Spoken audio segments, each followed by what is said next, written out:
There exists a phrase, "It's not over until I win." The Mat-Su Miners are one bad spell away from faltering in the championship to the Anchorage Glacier Pilots for the second straight year. The uncounted intangibles feel unending. Mat-Su lost 2 starting aces. The Miners have lost 2 of their starters, Ace Whitehead out of Texas and Grant Richardson out of Grand Canyon University. Mat-Su lost a shutdown reliever. It's a sweet farewell for Vinny. Mat-Su lost Game 1. The Glacier Pilots take Game 1, 4-1. But the Miners are no stranger to dire straits. Mat-Su shuts out the Glacier Pilots and keeps their hopes for first place alive. A storybook finish to the regular season for the Mat-Su Miners. Swinging a rip out to third, Hannes fields it on the fly, throws over to first, and the Miners are headed back to the top of the World Series championship round, a 6-2 win in Game 3. Still pure Alaskan baseball to be played.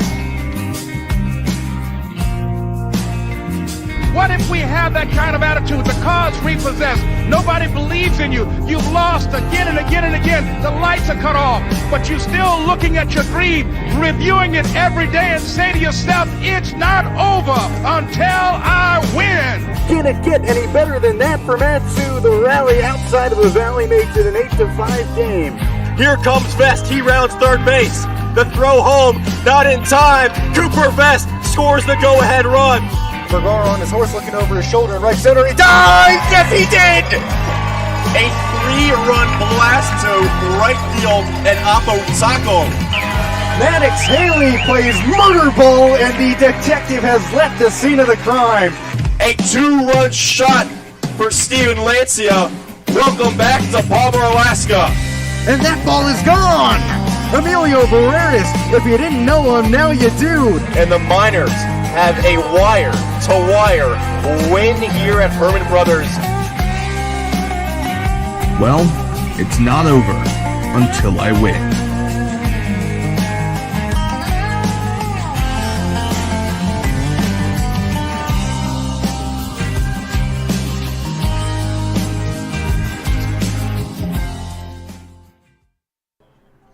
It's not over until the Miners win. That's their mindset, but the Glacier Pilots might have other plans, looking for a three-peat. They can clinch that 3rd straight ABL title with a win today. With Austin Barach, I'm Jesse Cook, and we're on the verge of possibly an ABL champion, although if you're a Mat-Su fan, you hope you don't see that until Sunday afternoon tomorrow. That's right, Jesse. Nobody wants to go home right now for Mat-Su, and they have reason to be optimistic. That includes Drew Christo on the hill, the final true starting pitcher available for the Miners this season. Other than him, it's all bullpen arms, so they are really hoping that Christo can go many innings today.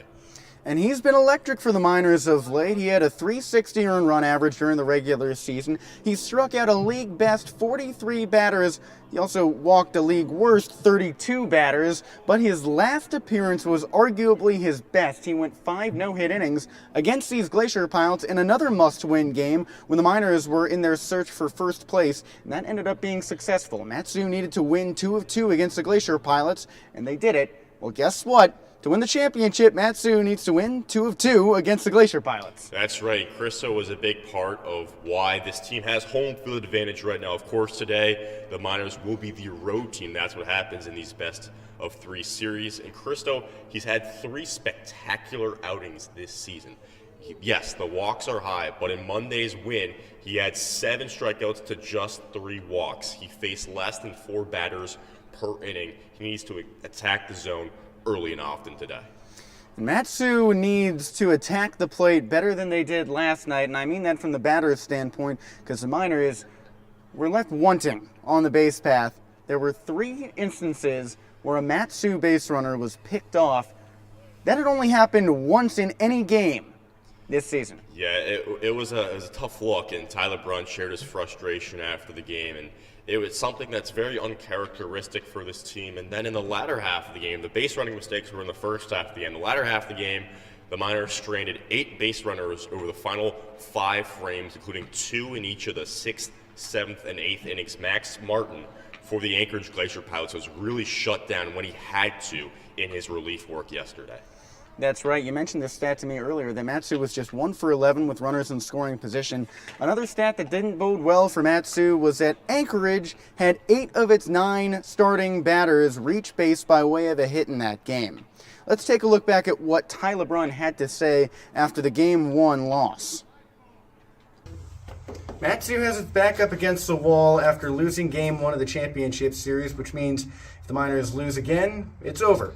With head coach Ty LeBrun, I'm Jesse Cook. Matsu lost 4-1, and it seemed like today was characterized by some early mental errors. Yeah, the base running blunders did not help. Definitely frustrating all the way around.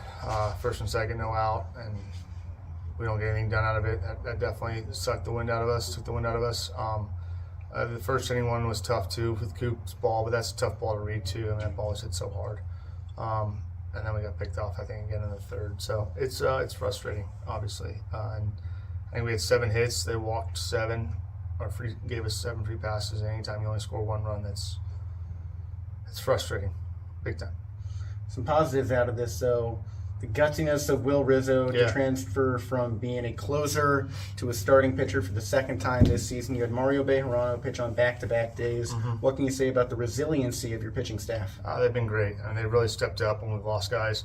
I thought Zoe was really good tonight. Got into trouble a little late, but really did a good job of keeping their offense at bay, and that's a pretty damn good offense, and battled. Brought Larry in for that big double play to kind of minimize the damage. And then Mario was Mario, filled up the zone. We want to get him out of there early because we knew we were going to need him tomorrow and coming off back-to-back days. But again, they threw well enough, I thought, to win tonight.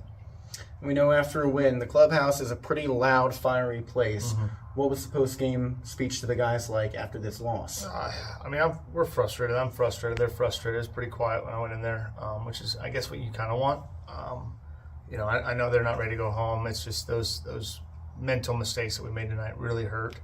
I just told them, like, let's go back out there tomorrow. It's pretty simple. We're gonna go home, and I like our chances. We got Tristo on the mound, and our bats have been good. I mean, I thought we swung the bats extremely well early tonight. I thought we got a little lackadaisical late. Didn't drive guys in when we needed to, like they did, and but again, build off the offense. They swung. I mean, we had some real loud outs early in the game and throughout the entire game. So just keep swinging them. You guys played the Glacier Pilots earlier this week. Mm-hmm. If you had lost either of those games in the doubleheader, you would have lost your shot at first place. Mm-hmm. If you had lost last night to the Oilers, your season would be over. Okay. Now you've got an elimination game tomorrow and possibly a winner-take-all Game 3 on Sunday. What's your mindset going into games like that where you need to win? Yeah, again, it's... One of my guys told me that the best games are the elim games, and I think he's true. It's true. Your back's up against the wall. You got to go out and take care of business, and you get to leave it all on the field. So we get to do that no matter what for 2 more games, hopefully. I like our chances tomorrow. I see us playing Sunday, and then who knows when we get to a Game 3. So it's the top of the world playoffs. Just about anything can happen. That's head coach Ty LeBrun. I'm Jesse Cook. The Miners play for their lives Saturday at 4.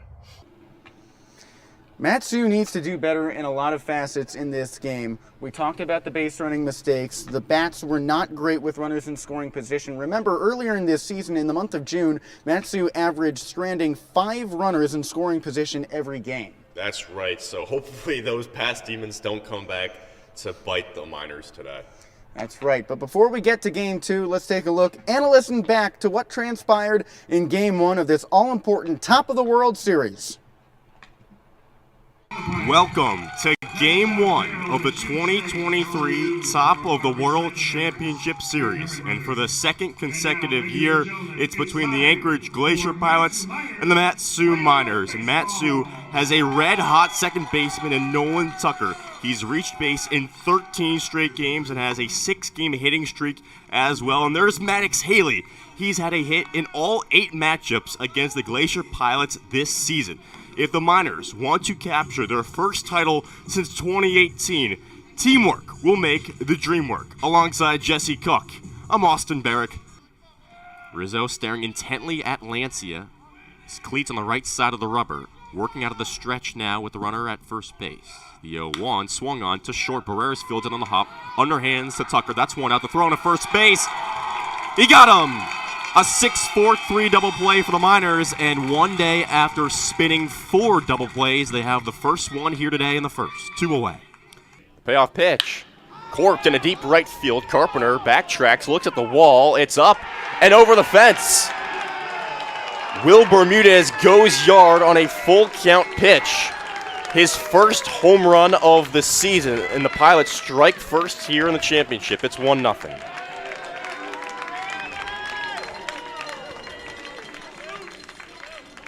First pitch to Vergara is laced in the left field. One hops Rodriguez. Hannes is in from third base. Vergara is 2 for 2. Now he has an RBI single, and the game is tied 1-1. Stinson is 0 for 2 today, and he's hitless in his last 4 games, going 0 for 12 in that time. Rizzo winds and deals again. Swinging a sharp shot in the right field on the ground. There's his first hit in 4 games. A run comes home. Carpenter's throw to the plate holds Jackson at third. But Bermudez scores, and the Glacier Pilots take their second lead of the game up 2-1. Outfield playing straight up, infield playing on the infield grass. The 0-1 swung on to second base through Nolan Tucker's glove. 1 run scores. Here comes Nikolic as well. A throw cannot be made. And Andrew Lamb has a 2-run single to open up the game. It's 4-1 Anchorage in the 7th.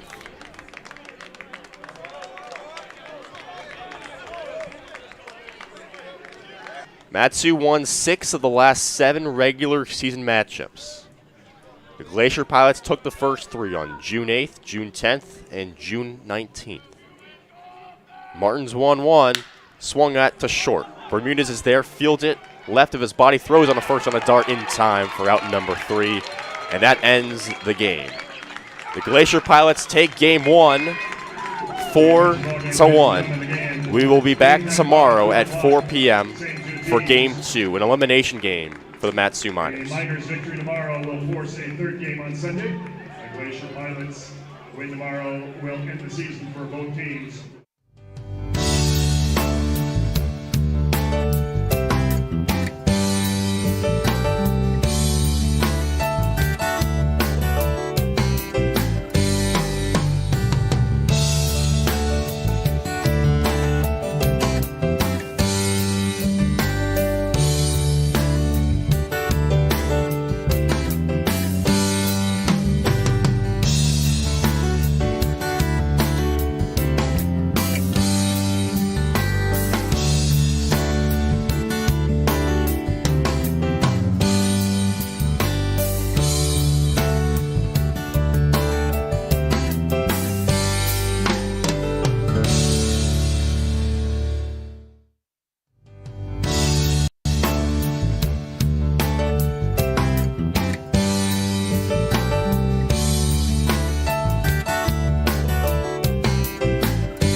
one for a 3-foot Subway sandwich. That should be just enough for breakfast. 9 innings separate the Mat-Su Miners from heartbreak or hope. The Anchorage Glacier Pilots are the acting home squad in Game 2 of this Top of the World Series, and with a win, they can clinch their third consecutive ABL title. But Mat-Su has had its back up against the wall before. They needed to win 2 against these Glacier Pilots on the last day of the regular season to clinch first place, and now they need to win 2 in a row to have a shot at winning the title. With Austin Barach, I'm Jesse Cook. On the hill for the Road Glacier Pilots, although they are the acting home squad, is Casey Uper. The high schooler is the first ever active high schooler to pitch in an ABL championship series. Top of his order is Andrew Lamb, then Willow Bermudez, who's got 5 RBIs this postseason. Blake Jackson, the league MVP, followed by Garrison Berkeley in right, Jacob Stinson at DH, Nathan Barach at third, Elijah Rodriguez in left, Troy Harding catching, and Andrew Nicoluk at second. As for the Mat-Su Miners, the home squad, but the acting road team, they've got Drew Christo on the bump. Last time out, he threw 5 no-hit innings against these Glacier Pilots. Cooper Vest is leading off and playing first. Alex Vergara is in the center spot. He has 7 home runs this season, including playoff play. Steven Lancey is at the catcher position. Caden Carpenter is batting cleanup in right field. Maddox Haley is the DH. Nolan Tucker is batting sixth, and playing second. Braden Rogers fills in left field today to replace an injured Sebastian Tomerlin. Caleb Hannes is at third, and Emilio Barreras, the everyday All-ABL first-team shortstop, is batting ninth. Austin, we're just a couple seconds away from first pitch. If the Mat-Su Miners want to stay alive, what do they have to do? Well, it's going to be easier said than done, but get some hits off of Casey Uper and drive-in runs. We saw the Miners go 1 for 11 with runners in scoring position yesterday. We saw them get picked off 3 times on the base path. Uper's been terrific this season, first-team All-ABL starting pitcher. And he's also allowed just 1 earned run across 8 innings against Mat-Su this season. So hit him and bring some runs home. The first time these two teams met, Uper was on the bump, and his dad came up from California to watch and said he was really excited to watch his son play against college-level athletes for the first time. Uper is entering his senior year of high school in Irvine, California. Lefty-lefty matchup, Cooper Vest, the first-team All-WCC player out of BYU, is at the dish. He spent the entire college season in the outfield, but he's gone the entire ABL campaign at first base. Right side of the infield back, left side a few steps in on the dirt. First pitch. Fastball misses high and away. Anchorage is wearing its dark gray and light gray camo tops with white lettering and a blue outline, as well as white pants with a blue stripe up the side, and all blue caps with that white Glacier Pilot logo. The pitch. Fastball at the knees. That makes it a 1-1 count with the strike. Mat-Su is in its road white unis, white top, white bottom, green script lettering across the chest with a gold outline, as well as block numbers the same way. The 1-1. Swing and a miss at the front door curve. Vest, this postseason, is batting at a .294 rate. That's 5 for 17, although yesterday he went just 1 for 4. Uper takes a deep breath. He's standing on the far left of the rubber. Into the windup he goes. He fires. Swing and a pop-up. Left center field. Shallow. On comes Rodriguez. He makes a one-handed grab above his hat. Your center fielder, number 16, Alex. There's Uper. Get used to that delivery. He comes in almost like a Chris Sale style. Really hard to hit for lefties. That's right. He really extends the ball out towards his left. But now he's got a righty in Alex Vergara, who led the league in home runs with 6 and has an additional 7th here in the postseason. That came in Game 2 against the Oilers in the semifinal. Yesterday, Vergara went 3 for 4 with RBI. He had the best game of anyone on this Mat-Su team. First pitch. Fastball low inside, just misses. The defense for Anchorage, left to right, is Barras at third, Bermudez at short, Nicoluk at second, Lamb at first. Uper nods, raises his tan glove to his letters, steps off the rubber into his windup. He fires. Inside curveball misses low. It's a 2-1 count.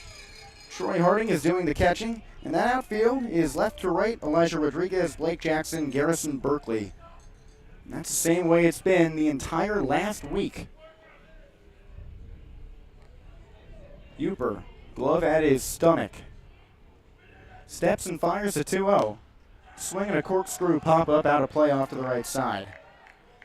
So Vergara is somebody who has not seen Uper this season. Uper had his 2 starts against Matsoon on June 8th and June 21st. Vergara, of course, didn't arrive back here in 2023 until June 29th.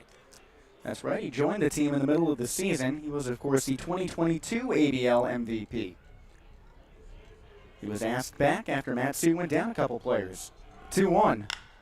Swing and a pop-up, shallow center field. Nikoluk backtracks onto the shallow outfield grass, looks up and makes a two-handed grab above his blue brim. 2 up, 2 down to start off the game. Now batting, the catcher number 27, Steven Valencia.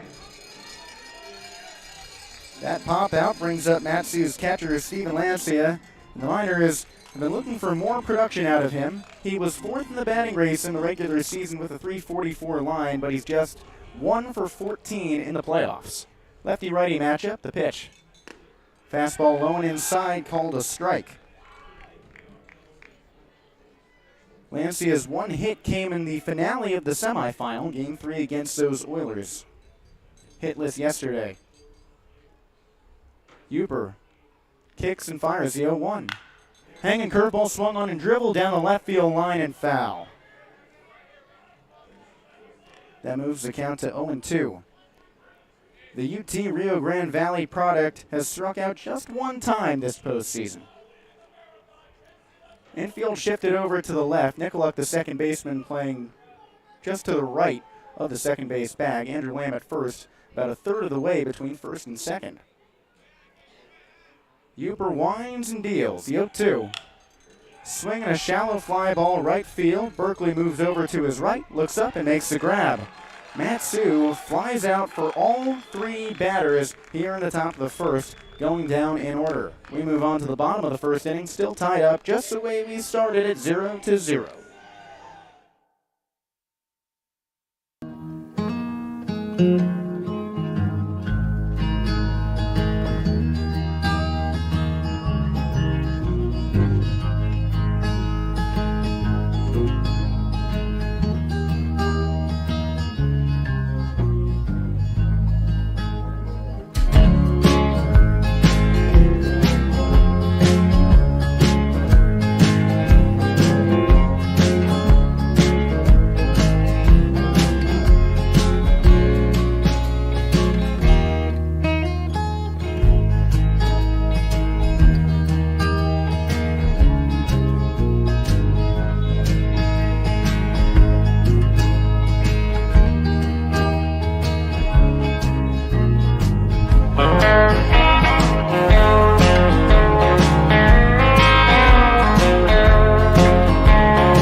It's the bottom of the first inning in Game 2 of the ABL Championship Series. Anchorage can take the title with a win, and that's who comes up to bat. We do it College Baseball World Series style, where the lower seed gets to be home for 1 game, even though playing every single contest at the upper seed venue. Matsu finished the regular season first place in the league, Anchorage second.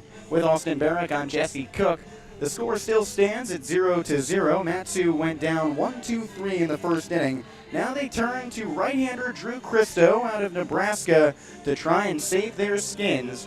He was very good during the regular season with a .360 earned run average and the league high in strikeouts with 43. But those walks have been a problem for him, as he also led the league in that category.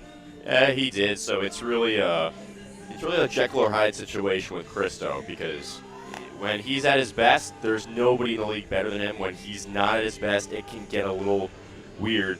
But despite the walks, it's really the walks that hurt him. Nobody really hits off him. He's got a 164 opponent batting average. That's right. That's real tough. And the Glacier Pilots know that better than anyone, as he no-hit them through 5 innings on Monday. Righty-lefty matchup, Andrew Lamb leads off for the Glacier Pilots, followed by Will Bermudez and Blake Jackson. Lamb is batting over 300 in his last 10 games with a 13 for 41 line. Comes out of University of Southern California. First pitch. Fastball blown away, called a strike. Yesterday, Lamb went 1 for 3 with a pair of RBIs and a pair of walks. Cristo winds and deals the 0-1. Swinging a sharp grounder to first. Vest pounces on it, and it's through. Second baseman Tucker has it, throws over to first. Cristo slides onto the bag, caught the ball, and the umpire calls him safe. Ty LeBrun is immediately out of the dugout to argue this call. Cristo caught the ball sliding over the first base bag. Lamb was very much behind him, but the first base umpire contended that Cristo had slipped off the bag by the time that Lamb got there, or by the time that he caught the ball. And you never see these overturned, so Never. This is going to be a long conversation just about nothing as all 3 umpires converge. Cristo's pretty adamant that he got his right toe on the bag. Now, whether he did or not is one thing. Whether he got it there on time is another thing. I thought there was no way there would be an out, given that Vest couldn't make the play on the layout, and Tucker in shallow right field. It just seemed like it had single written all over it. But good of Cristo to make an effort and come up with something close. And they call him safe.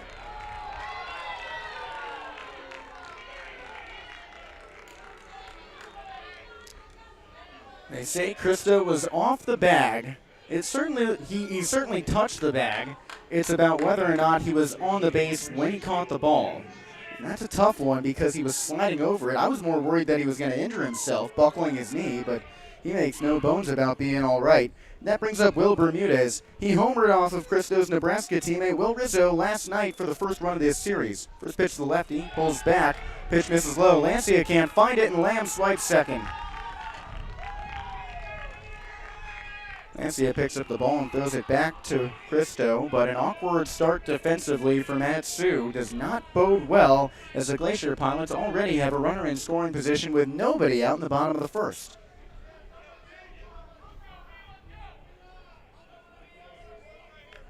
It's a 1-0 count for Bermudez. Cristo pitching out of the stretch from the far right side of the rubber. He fires. Swing and a miss. Fastball fooled him, blown away. Cristo has a really good 2-seam action to his 4-seam fastball, where it tails back to right-hand batters and away from lefties. Bermudez is a rising junior at UC Irvine. Cristo the pitch, he squares to bunt, pulls back on the low fastball, called a ball.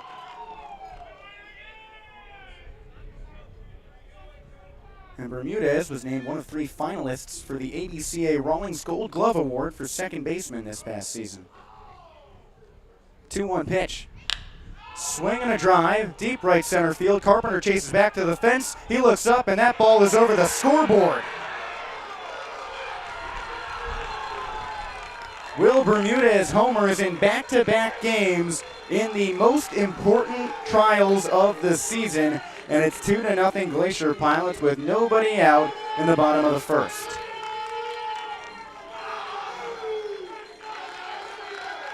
Well, there's Bermudez, who came into the series with 0 home runs on the summer, and he's homered in back-to-back days here in the championship. Unbelievable. And now it brings up the MVP. First pitch to the lefty, Blake Jackson, misses high. Anchorage bested Matsu for the championship last season. The 1-0, fastball high and away, just misses. That wound, evidently still fresh. Before the season, head coach Ty LeBrun told us he wanted to beat the Glacier Pilots every time. The 2-0, fastball misses high and away again. Well, that might sound redundant. He said it with some emotion, saying that he felt the pain of the loss last year. When he brought back Stephen Lancey and Alex Vergara, they agreed with him. Home plate umpire calls time and motions to the Matsu dugout. Now everybody resettles. Righty-lefty matchup, 2-0 Glacier Pilots. Nobody out, nobody on, bottom of the first. From the windup, the pitch. Fastball misses low and away. Jackson is aboard with a walk, and Cristo has yet to retire a batter through the first 3 plate appearances. Yeah, and the Pilots bench is in pandemonium right now. Their dugout is alive. They are fired up. They are saying a lot of stuff. They have all the momentum in the world right now. That brings up Garrison Berkeley. He's got a fair amount of momentum. He's got 4 hits this postseason. Righty-righty matchup, first pitch. Fastball above the belt inside for ball 1.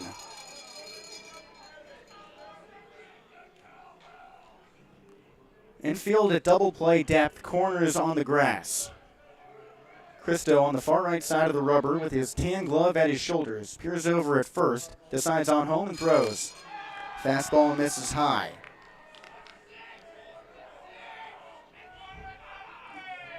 Matsu struggled early yesterday with some offensive mistakes, but the defense didn't seem to be an issue. Still no outs here. The 2-0. Fastball right down the middle. And that is Cristo's first strike since the home run. Yeah, and you could hear the Glacier Pilots dugout yelling 6, as in 6 consecutive balls. Cristo looks over at first rather than the Glacier Pilots dugout. Now he comes set, takes a heavy breath, and deals. Fastball at the knees, strike 2. The count evens up at a pair apiece. Tremendous pitch out of Cristo, dotting the bottom of the zone. It's all about gaining his confidence again here. We know before the game he is extremely locked in. He's got headphones in and just stares straight forward. Throw over to first. Jackson is back with a dive. Blake Jackson was, of course, named the MVP with his league best .360 batting average. Garrison Berkeley, on the other hand, joined the team very late in the last week. The 2-2. Swing and a shallow flare behind second base. Vergara races in and makes the grab at the letters.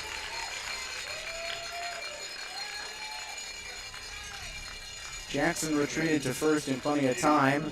Vergara just underhanded the ball back to Barreras. And this is his first time playing center field in about 3 weeks. Sebastian Tomerlin out of the lineup with a blister on his foot. Yeah. So Braden Rogers is in left field. And that brings up Jacob Stinson, the left-handed hitting designated hitter. Runner on first, 1 away, 2-0 Pilots, bottom of the first. Cristo from the stretch. Fastball low and away, called a strike. And how's that for a rebound? He throws 6 straight pitches out of the zone. That's 4 in a row that have been strikes after that. Yeah, great job rebounding. Matsu needs him to get at least to the 5th inning.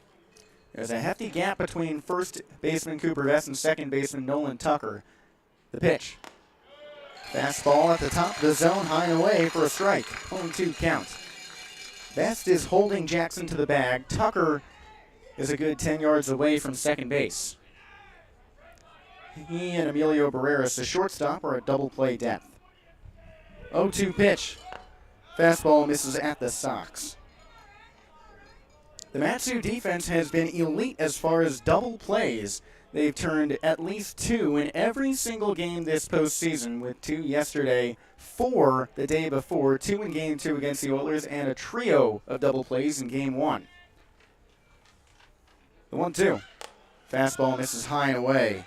Stinson crouches after the pitch and steps out of the box before quickly shuttling back in. He adjusts both batting gloves. They're blue and white with a black armband.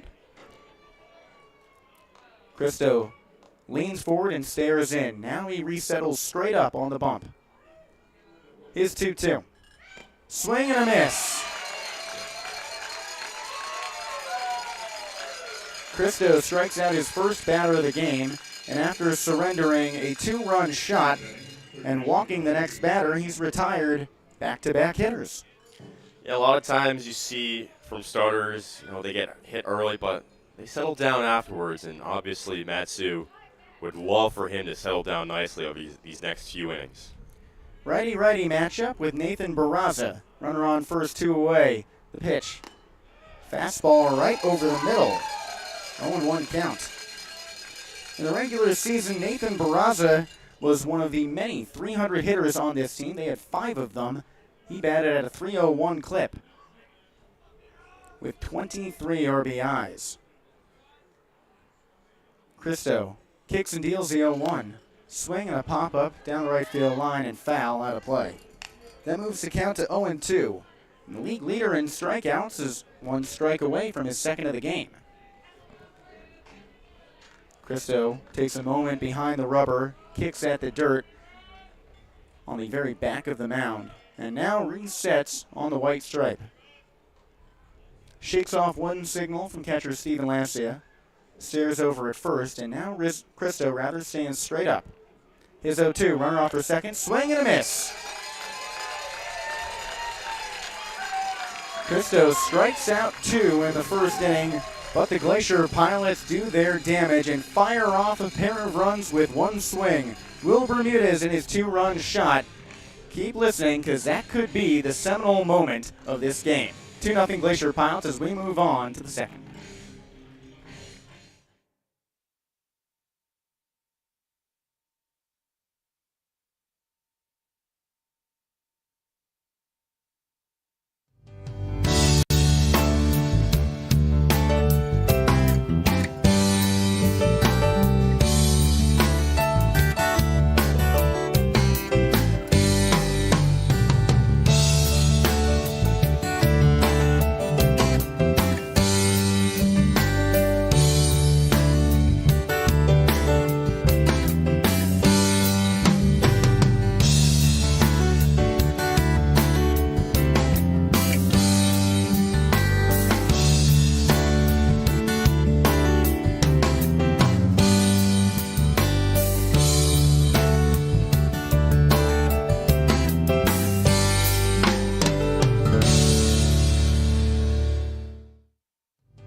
Down early, it's 2-0 Glacier Pilots, and the Matsu Miners are already playing from behind. We enter the top of the second inning alongside Austin and Barach. I'm Jesse Cook. Matsu has the heart of its order due up. And the 4, 5, 6 hitters, Caden Carpenter, Maddox Haley, and Nolan Tucker. That's been your middle 3 combo for the last 2 weeks. Casey Uper is on the bump, his second inning of work. Lefty-lefty matchup. The infield heavily shifted over to the right side, with the shortstop, second baseman, and first baseman all right of that second base bag. Third baseman Nathan Barraza is all alone in his normal positioning. First pitch on the way. Fastball misses low and outside. Carpenter is a product of Utah University, and he led the league with 30 walks. Uper on the far left of the rubber, kicks and deals. 2-seamer dances high and outside. 2-0 count for Carp. And in these playoffs, Caden is batting at a .231 clip, a 3 for 13 margin, but he does have a pair of RBIs. The 2-0. Fastball low and away, called a strike. Carp hit 1 home run during the regular season, but it came almost 2 months ago in that first week of the season against these Glacier Pilots right here at Herman Brothers Field. 2-1 count. Uper with the glove at his stomach, fires. Front door curveball falls into the zone for a strike. 2-2 count for Carpenter. And Matsu knows the scouting report was Uper throws away. Carpenter's going to have to protect the plate here, probably in an outside pitch. Uper sets up. Harding with his glove inside. The 2-2 pitch. Low and inside. Carpenter spoils it off to the right side. I guess Casey Uper and Troy Harding know the scouting report too and try to mix it up. Yeah. It is a chess match in baseball, especially this late in the season when everybody knows each other so well in a 5-team league like this. The 2-2. Swing and a foul tip off to the right side. And that is something that makes Alaska baseball unique, other than its location and the prime views. is that these teams see each other 10 times each. Huber with a deep breath on the bump. Glove at his belt. Steps into the windup. Here's 2-2. Misses low. Just a great take out of Carp. This is Huber's third start against the Miners. He struck out 12 batters in his 8 innings against Matsu. The 3-2. Misses low and outside, and Caden Carpenter is aboard with a characteristic walk. Right, Jensen, that is a very common sight for us this season. Carpenter down in the count, but he never frets. He never loses sight of his goal, which is winning every pitch, and he earns himself a walk first base run of the game for the Miners. That brings up Maddox Haley.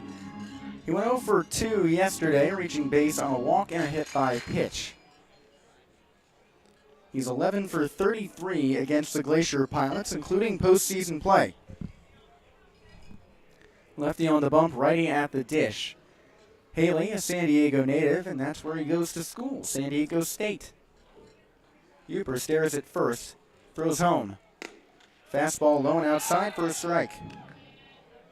Haley is the DH for Matsu. We've talked about it ad nauseum this season. He injured his right ankle running through first about 3.5 weeks ago against the Bucks, and he's almost been better ever since. He has more RBIs since the injury than before.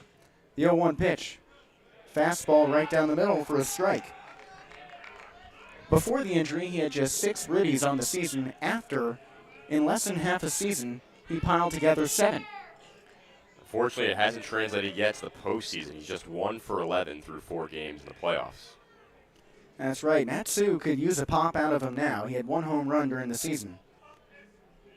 2-0 Pilots, top of the second. Throw over to first. Carpenter is back standing.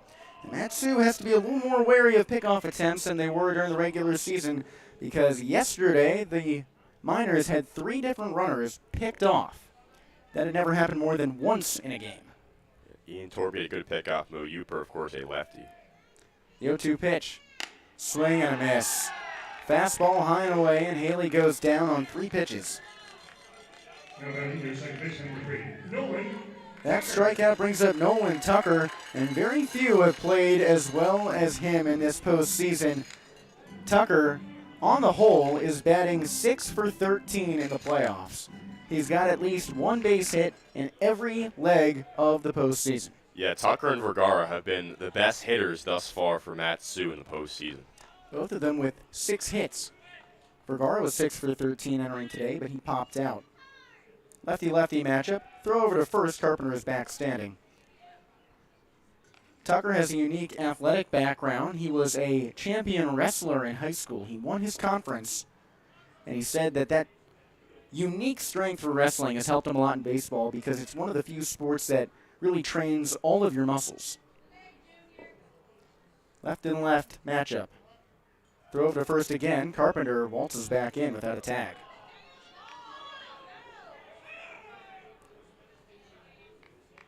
Huber is the first high schooler in ABL history to pitch in the top of the World Series. He's a rising senior.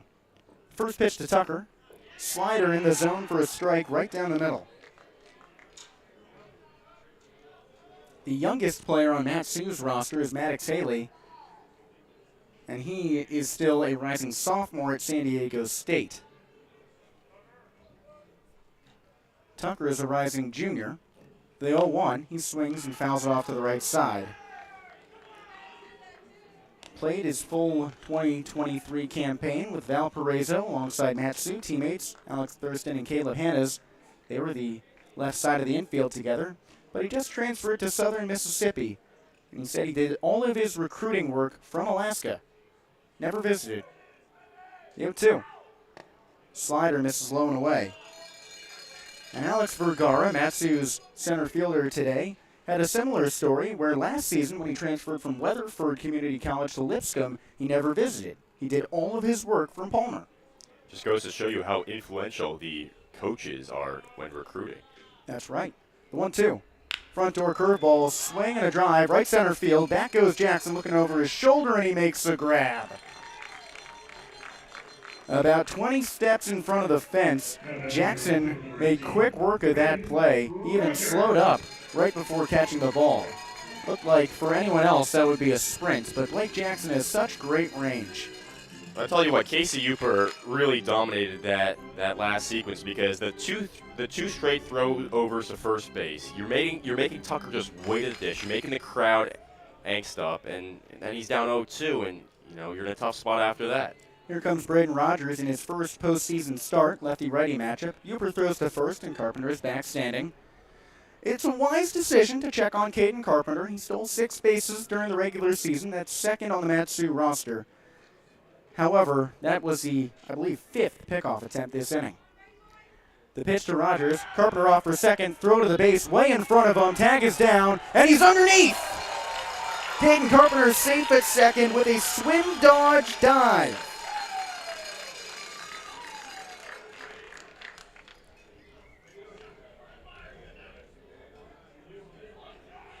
That moves the count to 1-0. Carpenter left a cloud of dust sprawling onto the base with two hands, fingertips touching the base and nothing else. Again, the matchup with Rogers. Uper looks at second, now turns home. No, he steps off the rubber and fakes the throw to second base. And Harding, he bobbled it a little bit in that transfer when he stood up. I think Carpenter would have probably been out if Harding had a quicker release. That pop time for catchers, too, is also important. The 1-0. Backdoor curveball misses high and away. Rogers comes to the minors out of Central Arizona Community College. He played one at-bat last night and struck out swinging, pinch hitting for Sebastian Tomerlin, his Vaqueros teammate. During the regular season, he batted just .222, 20 for 90. The 2-0. Swinging a sharp grounder to third. Barraza gloves it on the run. Tries to tag Carpenter. Throws over to first. Just barely in time. The Miners strand Caden Carpenter in scoring position and still are hitless through 2. 2-0 the Glacier Pilots lead as we move on to the bottom of the second inning in Game 2 of the championship round.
Welcome back into Herman Brothers Field for the bottom of the second inning in a decisive Game 2 of the ABL Championship Series. If the Glacier Pilots win, they'll have their 3rd straight championship, and if the Miners can take the victory, then they force a Game 3 tomorrow at 2 p.m. Anchorage leads 2-0 thanks to a first inning 2-run shot from Will Bermudez. Now the Glacier Pilots have the bottom of the order due up. 7, 8, 9, and Elijah Rodriguez, Troy Harding, and Andrew Nicoluk.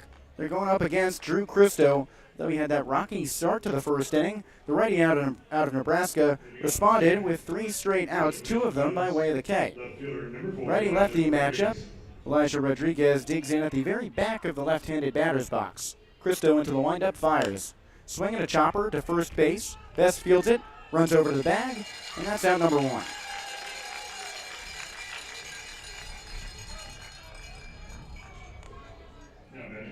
Rodriguez did a lot of first pitch swinging the last time he played against the Miners in that 4-0 shutout win for Mat-Su.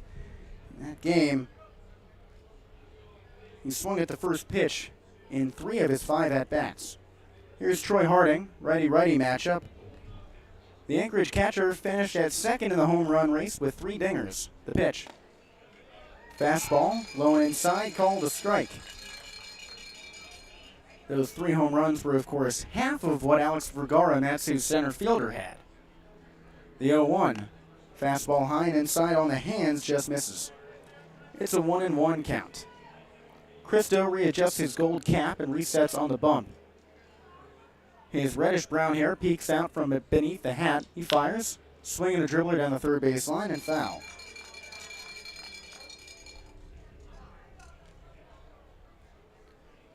Harding puts his bat underneath his arm, readjusts his batting gloves, and now steps back into the box.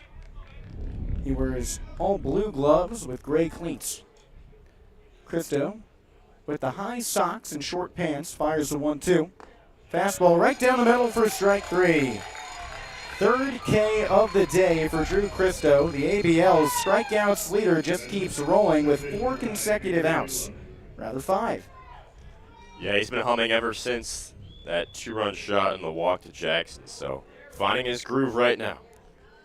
Just a little late. Righty-righty matchup with Andrew Nikoluk.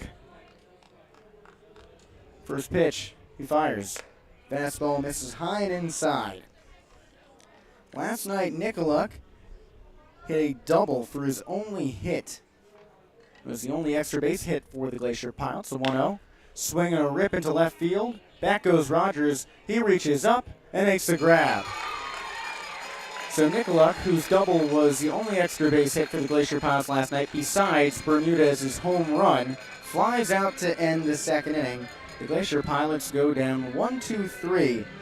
Coming up, Mat-Su has its 8-9-1 hitters in the third. 2-0 Pilots.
Moving along into the top of the third inning here at Herman Brothers Field in Game 2 of the Top of the World Series. The Glacier Pilots lead 2-0, and although they are visiting Palmer and the Mat-Su Valley, the Glacier Pilots are the acting home squad here in this middle game of the best-of-3 series. They finished second in the regular season. The Miners finished first. They flip-flop home field advantage for that middle game, no matter where the game is actually played, this being Mat-Su's home ballpark. With Austin Barach, I'm Jesse Cook. The lefty high school student, Casey Uper, is still on the bump. And he hasn't allowed a hit through 2 frames. He's got the 8-9-1 hitters in Caleb Hanna's, Emilio Barreras, and Cooper Vest. Lefty-righty matchup to begin things in the top of the third. Uper takes a deep breath, standing on the far left of the bump, and he fires. Swing and a pop-up behind second base, eking over into shallow right field. Back goes Nikoluk, the second baseman, makes the grab on the shallow outfield grass. 1 pitch, 1 up, 1 down in the top of the third. And that brings up Mat-Su's RBIs leader in Emilio Barreras. He's strung together 25 ribbies during the regular season. That was the 3rd best marker in the league. The shortstop, comes out of Grand Canyon University. He stands in an open stance at the back of the box. Uper into the windup, his pitch. Fastball right over the heart of the plate. Strike one to Barreras. Emilio came up with Grant Richardson, the left-handed starter, but he left after GCU's shut him down. Had left arm soreness. They decided that was enough. The 0-1. Slider misses high and away over Barreras' head, but in the right-handed batter's box. That thing really just swoops. Infield back, rather equidistant, so a normal setup, not shifting for Barreras. The 1-1. Swinging a dribbler out to second base. Nicola charges, fields it on the run, throws across the body to first, and he gets Barreras by a step and a half.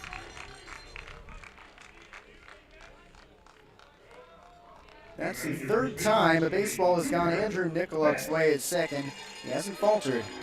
Cooper Vest comes up to the dish. He flied out to left field his first time up. And for those keeping track, Casey Uper has now been through the order once without allowing a hit. The only base runner was Caden Carpenter with that walk to lead off the second. Vest digs in. He was first-team All-ABL at first base, despite not playing first at all during the NCAA season. The pitch. He watches a changeup high and inside for ball one. Vest is an outfielder for Brigham Young University. He transitioned to first base for the Miners. Hasn't made an error in the field. The 1-0. Fastball misses high and away. And according to the scouting report of the Matsu coaches, when Uper is down in the count 2-0, he throws a fastball 89% of the time. Well, it's a 2-0 count. Yeah. Time to see. The pitch. Fastball swinging a drive down the right field line, but very foul and out of play. The scouting report never lies, does it? Although I guess if it says that there's a chance he doesn't throw it, then it could never lie to begin with. Uper resettles, a tight stance on the far left of the bump. The 2-1 pitch, he fires. Swinging a ground ball down the first base side and foul right next to the Matsu dugout. Right-handed pitcher and Palmer native Landon Guggenmoss went to retrieve the ground ball. Matsu has no pitchers in the bullpen. They like to keep everybody in the dugout until late game. 2-2 count for Vest. Infield shifted slightly over to the right. Nicola playing on the outfield grass at second base. The 2-2.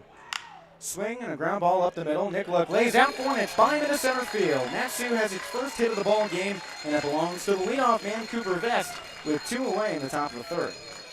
Great stuff out of Cooper. Love to see it. Ground ball up the middle. Perfect job. Now that you got a base runner on, anything can happen, especially with Alex Vergara at the plate. That's right. He has a home run in this postseason. He led the ABL in dingers with 6. Troy Harding, the Anchorage catcher, was second in that category with 3. Vergara bats from the right side.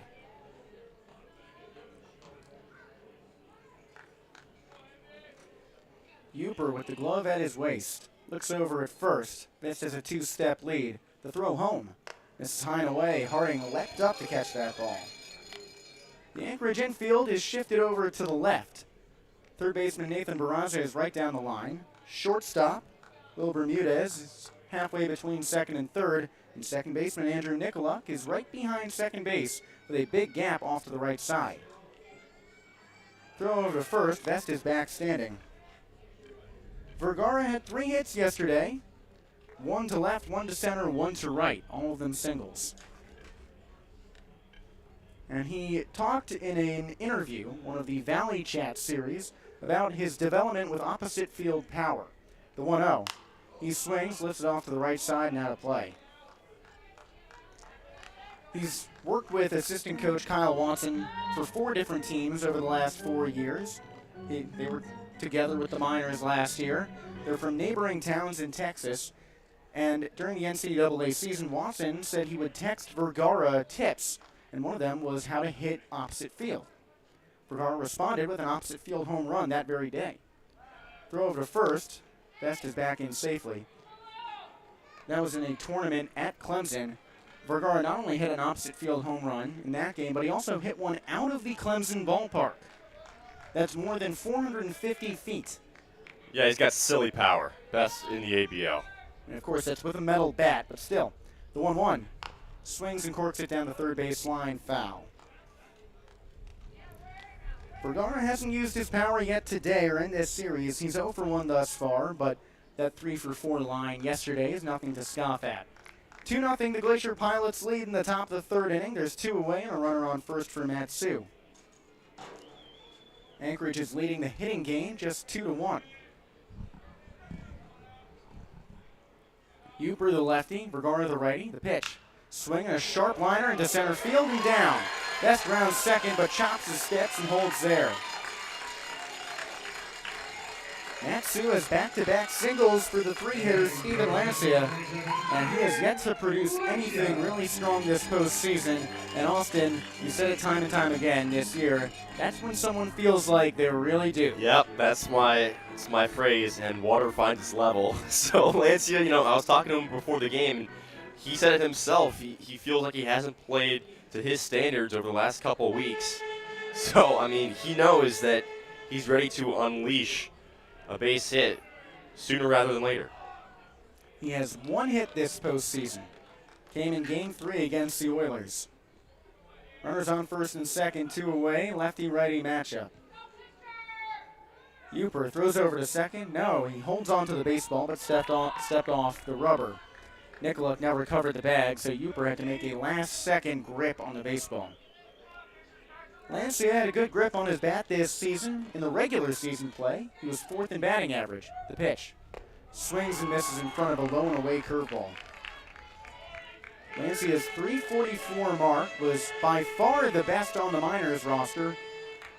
And as you just heard, 4th in the league. Blake Jackson, the Anchorage center fielder, was best with a .360 average. The 0-1 pitch. Launches a fastball at the shoelaces for a ball. That moves the count to 1-1. Lancia and Vergara were both members of the 2022 team. They both joined the 23 squad in the middle of the year. And it seemed like both stepped in as leaders immediately.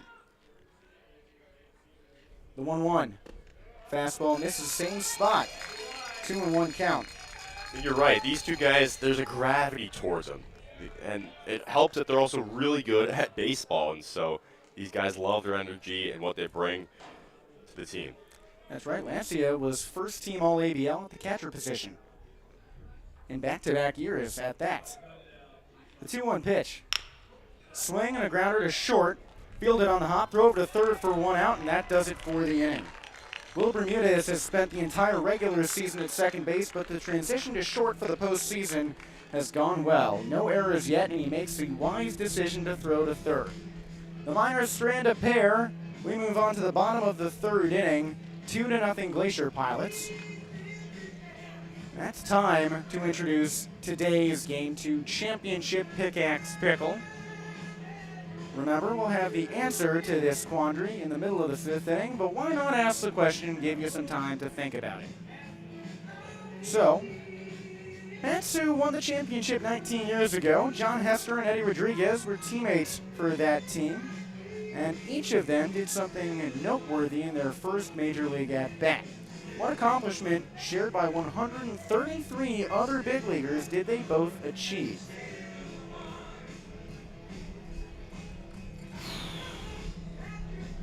First at-bat home run?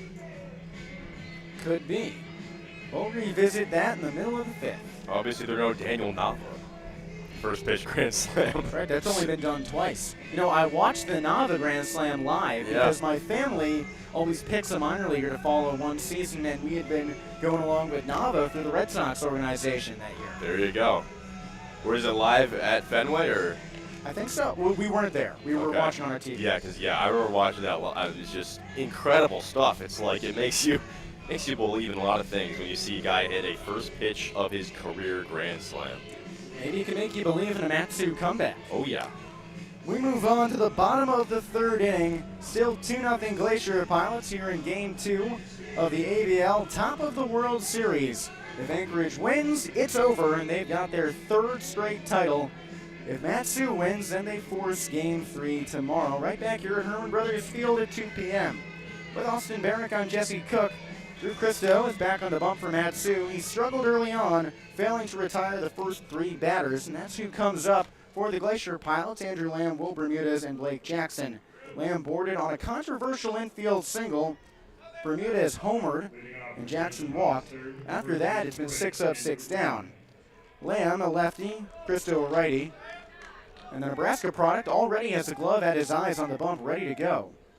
The umpire has his hand up. Lamb digs in on the left side, swivels his bat. Christo comes set. And the big righty is into his windup. First pitch of the inning. Front door curveball misses low for a ball. That controversial single for Lamb was a dribbler through first base to second. Nolan Tucker fielded it and threw to Christo covering first, and he slipped over the bag. The umpire said he slipped off the 1-0. Swing and a miss. Lamb falls to a knee chasing the curveball low and inside, and that moves the count to 1-1. Christo's stuff has been filthy ever since that top of the first. Or bottom of the first, rather. Sometimes you need something bad to get you in the right groove. The 1-1 pitch. Swing and a pop-up, third base side and foul. Hannes chases towards the crowd, and that ball's out of play. 1-2 count for Andrew Lamb. In the regular season, he struck out a whopping 21 times. One of 5 players with 20 or more strikeouts on the Glacier Pilots roster. The 1-2. Swing and a miss. Lancia fields it on the hop, tosses on to first. Best has it, and that's out number 1 here in the bottom of the third. Christo has 4 strikeouts. He's retired 7 straight. In a game like this, where it's win or go home for Matsu, it's impossible to overlook the first inning 2-run shot from Will Bermudez. But the 7 straight outs must feel very good for Christo. Righty-lefty matchup with Bermudez. Into the windup he goes to pitch. Fastball called strike, blown away. And Bermudez has been a Cornhusker destroyer, as he homered off of Will Rizzo yesterday and homered off of Drew Christo today. The 0-1 pitch. Curveball high and called a strike right down the middle of the zone. Right at the belt as well. An 0-2 count for Bermudez. Christo takes a deep breath. Glove at his chin. Steps into the windup and fires. This is low for a ball. Will Bermudez made his debut against the Miners back in that doubleheader on June 21st, and he tripled in his first at-bat. That was at Mulcahy Stadium in Anchorage. That's where the championship was held last year when the Glacier Pilots beat the Miners then. 1-2 count. Christo drops the glove and fires. Swing and a high drive deep to right field. Carpenter backs up at the fence. He looks up and makes the grab right in front of the wall. Bermudez tips his helmet to Carpenter in right field, running off the pitch. And there's 2 away with a very long flyout. Yeah, Bermudez is a guy who you really can't hate. He had that triple, as you mentioned, to lead things off this season, and he hit head first about 5 feet away from third base, and tipped the cap right there. A big sportsmanship guy. Here's Blake Jackson batting from the left side. He walked last time. The pitch. Curveball misses high and away. Jackson hasn't had many games with hits lately. His 1-0. Fastball called a strike high and away. Although in the postseason he's recorded knocks in 2 of 3 games. That's 2 games with a hit in his last 6, including the regular season. The pitch. Curveball skips in the dirt.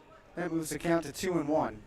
It's 2-0 Pilots in the bottom of the third inning. Game 2 of the top of the World Series. The Glacier Pilots can win it all. The 2-0 pitch. Swing and a foul ball off to the third base side. That moves the count to 2-2. Base is empty, 2 away. Jackson walked on the 5th pitch of the at-bat last time up. Rather, the 4th pitch. It was a 4-pitch walk. Christo's 2-2. He fires. Fastball misses high and away. Jackson walked just 17 times during the regular season. That in 111 at-bats. Full count, 2 away, base is empty. Christo steps off the rubber and takes a moment. Wipes his right hand on the back of his pant leg. Caleb Hand is the third baseman playing in, the rest of the infield back on the outfield grass. Full count. From the windup, the pitch. Curveball misses low and inside, and Blake Jackson has his second walk of the game. That's his third of this championship series. 2 away and a runner on, 2-0 Pilots, bottom of the third. The cool breeze rolls over to the third base side at Herman Brothers Field. Sky darkens just a little bit with the cloud cover. Righty-righty matchup with Garrison Berkeley. The pitch. Fastball misses low and inside. 1-0 count. Berkeley flied out to center last time up. But Alex Vergara had to trot in about 10 steps to make the grab, but it was a tough ball to see off the bat. Christo's 1-0. Fastball high and away, called a strike. Vergara started the play, staying right at his spot in center, fighting the cloud cover to see the ball, and ran in at the last second. 1-1 count, 2 away. Runner on first. Christo on the right side of the rubber. Throws over to first. Jackson is back with a dive.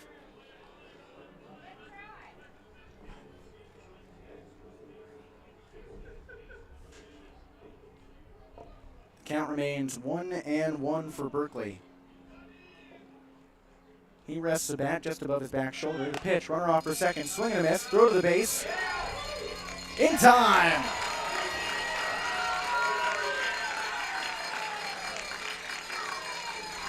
The first team catcher nabs the MVP, trying to swipe second.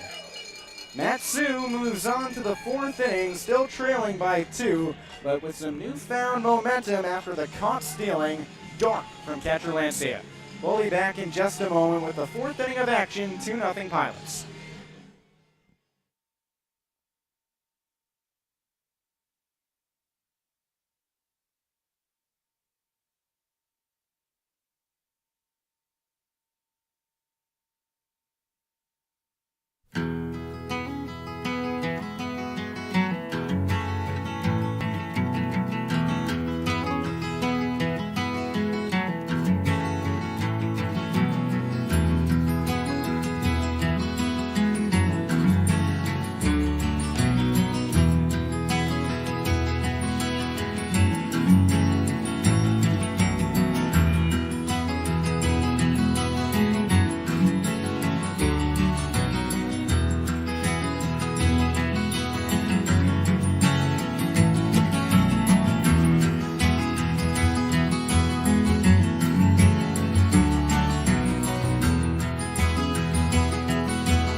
We've hit the 4th inning in Game 2 of the Top of the World Series. Alongside Jesse Cook, I'm Austin Barrett. Casey Uper, the youngster southpaw, still dealing for the Glacier Pilots, about to face 4, 5, and 6 in Tyler Brunn's order. Caden Carpenter, Max Haley, and Nolan Tucker. Lefty, righty, lefty, 2 up in the top half of the 4th inning. Southpaw on the hill out of the windup with his cleats facing the Matsu dugout on the left side of the rubber. Carpenter in the open lefty stance. The pitch. Tails up high for ball 1. Bermudez shifting to the right side of second base at short. Nikolic in a shallow part of right field. Lamb also in his normal first base position. The 1-0 is hit off of Carpenter's right foot. The inside part of it, he has protection on the outside part of his leg there. It's 1-1 as he winces in a little bit of pain, but he should be okay. Matsu got 2 base hits in the top of the 3rd with Vastin Vergara, but Lancia stranded both of them on a 6-5 fielder's choice to end the inning. All that was with 2 outs. The only trouble that Uper has really faced so far today. His 1-1 drifts low and away, ball 2. Of course, he did walk Carpenter back to lead off the 2nd inning. Carpenter would then steal second base, but would be stranded there. Matsu is 0 for 2 with runners in scoring position today. Uper's 2-1. Misses outside. You can really tell when Uper goes into that slider pitch because that's when he does that Chris Sale angle. Almost like a mid sidearm throw. Not quite a sidearm, but really extends the arm for that pitch. His 3-1. Cut on to center field. Falling and gets in front of Jackson. 3-hops him. And Caden Carpenter is on base for the second time in as many plate appearances. If there's anyone who's had Casey Uper's number this season for the Miners, while it might not be a very strong hold on his name, Caden Carpenter is that guy. He's got the only RBI against Uper for Matsu. Of course, that came in the first meeting with his home run. Here comes Maddox Haley, who used to have the Glacier Pilots number, was a guy who had a base hit in all 8 matchups against them until yesterday when he went 0 for 2. Did have a walk and hit by a pitch, but he struck out swinging his first time up today as he laces one to the backstop near us. It's 0-1. Not just near us. I figure, Austin, you've got long arms. If you would have reached out the window, you might have gloved it. That would have been pretty sweet, flashing the leather. We were asked to potentially throw out the first pitch today, which would have been quite something. Yeah, it would have been difficult for us. Yeah. Not because of the broadcast, but because we're both incredibly unathletic. Okay, I'm not really sure how to respond to that one.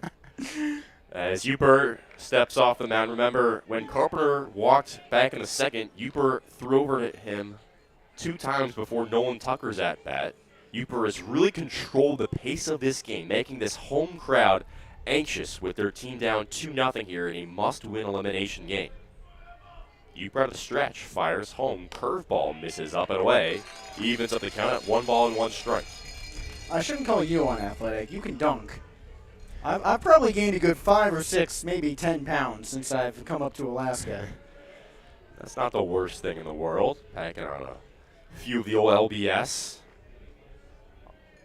I don't know if I've gained any weight as this one.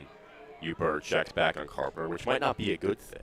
Well, yeah, you want to gain weight. Correct. You're light for your size, and you're 6'6", what, 200? Oh, I would like to be 200, probably in the 180 to 190 range.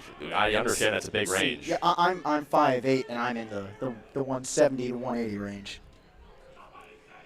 Uper's 1-1, fastball, swing and a miss. Haley took a big cut, and he's down to count 1-2. So you would like to put on weight. That's probably not great for me. Maybe not. Uper looks all of about 5'11", 160. Yeah, he's a light fellow out there. Haley at 6'2", 215, down 1-2. The pitch, and he gets a piece of it off the knob of the bat. Stays alive in the count, 1-2. Matsu trailing 2 runs to 0 here in the top of the 4th. If the Miners can come back and win, they force a decisive Game 3 tomorrow at 2 p.m. back at Herman Brothers Field. If they lose, the Glacier Pilots get to celebrate the ABL Championship at Matsu's home field. The 1-2. Cut on to right center field on the line. Going back is Berkeley, but he makes the play with backhand. He ranged to his right and got there in time. 1 away in the top of the 4th. At least that was nice to see Maddox go opposite field. But with 1 out, here comes Nolan Tucker, who flied out to center his first time up.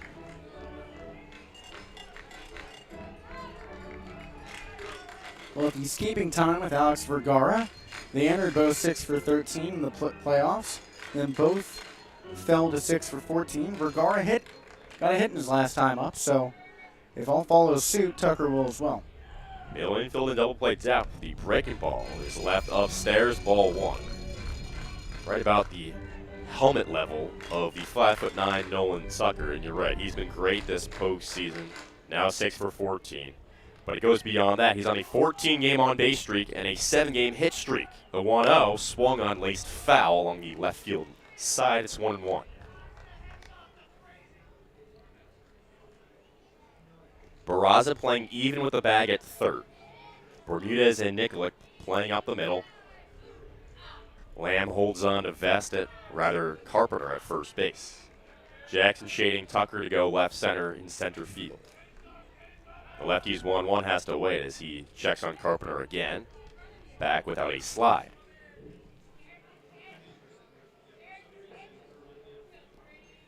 Do believe it's not just that Carpenter has wheels, but Uper wants to get the Matsu bats out of rhythm, make them anxious, make them off balance. The 1-1 slider trickles in just blown away, ball 2.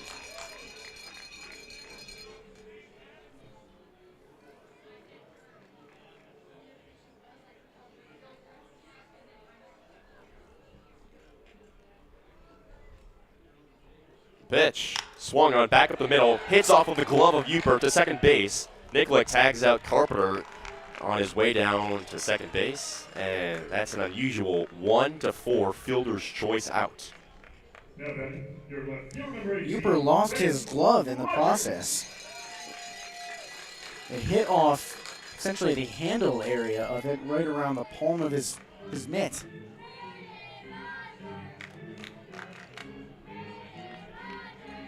Here comes Brendan Rogers with his host family siblings cheering him on behind home plate.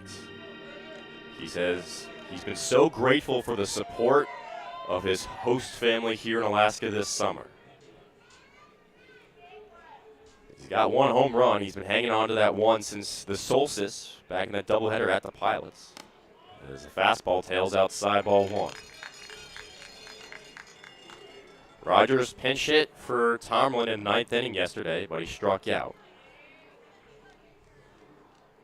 He went 2 for 4 at the Pilots on Monday with a double and an RBI. The 1-0 is a trickler foul just off of the circle of home plate.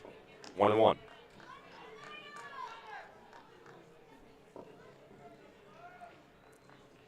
Matsu leads the hit department 3-2. Of course, the Pilots got both of those hits in the first 2 batters of the ball game.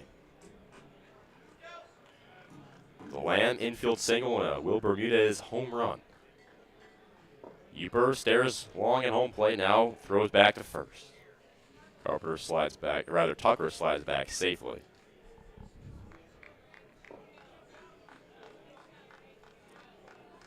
Certainly feels like whenever Uper is even in a count, he decides to check on the first base runner. He fires home now. Pitch called a fastball at the thigh level over the heart of the plate is 1-2. Rogers making his first start in left field today since July 17th, game 1 of a 2-game doubleheader against the Oilers. That was 19 days ago. Uper's 1-2, fastball inside and low. 2-2, Harding pounced up to check on Tucker, who just goes back to first base. And in that doubleheader, Matsu lost the first game as the acting road squad. Including the playoffs, the Miners are 0-2 when playing at home as the road team. Certainly not a good omen for them right now. Uper's 2-2, hit him.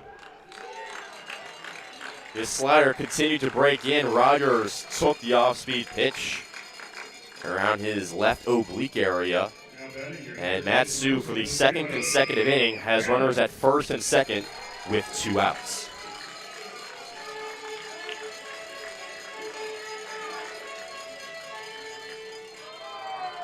That's the 4th time that Rogers has been hit this season, the 2nd time against the Glacier Pilots. And with 2-1 and 2 out, here comes Caleb Hannes with his team down 2-0 in the top of the 4th. Tucker at second, Rogers at first. Uper dangling the left arm, now resets out the stretch. Hannes today popped up to second base his first time up. Pitch sails in, low and inside, called a strike. Painting the inside corner. Hannes has hit safely in 7 of his last 9 games.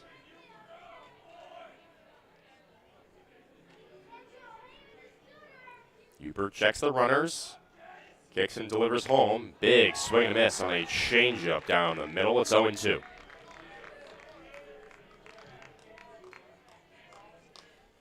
Uper has got the likes of Lancey and Haley to swing and miss on that changeup so far today. And now Hannes has to protect the plate down in the count 0-2.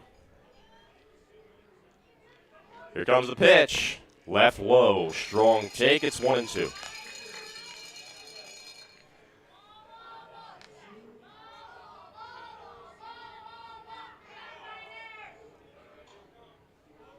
1 ball and 2 strikes to the 8-hitter. Glacier Pilots on top, 2-0 in the top of the 4th. Must-win game for the Miners. The pitch. Called strike 3 in the inside corner. Hannes is frozen, and for the second consecutive inning, the Miners strand 2 base runners. We head to the bottom of the 4th with Anchorage up 2-0. We'll be back.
Well, it's been a frustrating game so far for the Matsu Miners. They've stranded 5 runners across 4 innings.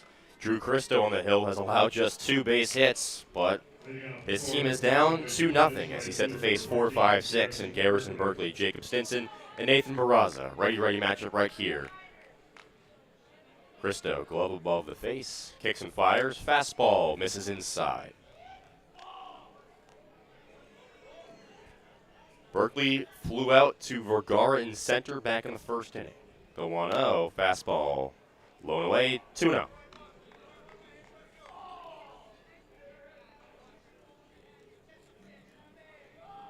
Christo's issued 2 walks so far today. Berkeley was the last batter at the dish in the 3rd inning when Jackson was caught stealing. As he takes a fastball high, it's 3-0.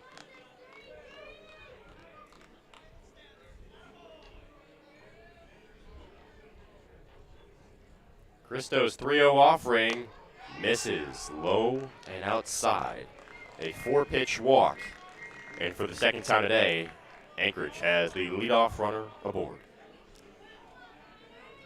Fellow starting pitcher Ethan Lake, who dealt 8 innings in Game 3 against the Oilers, is sitting outside the dugout on a bucket, and he just put his head in his hands after that.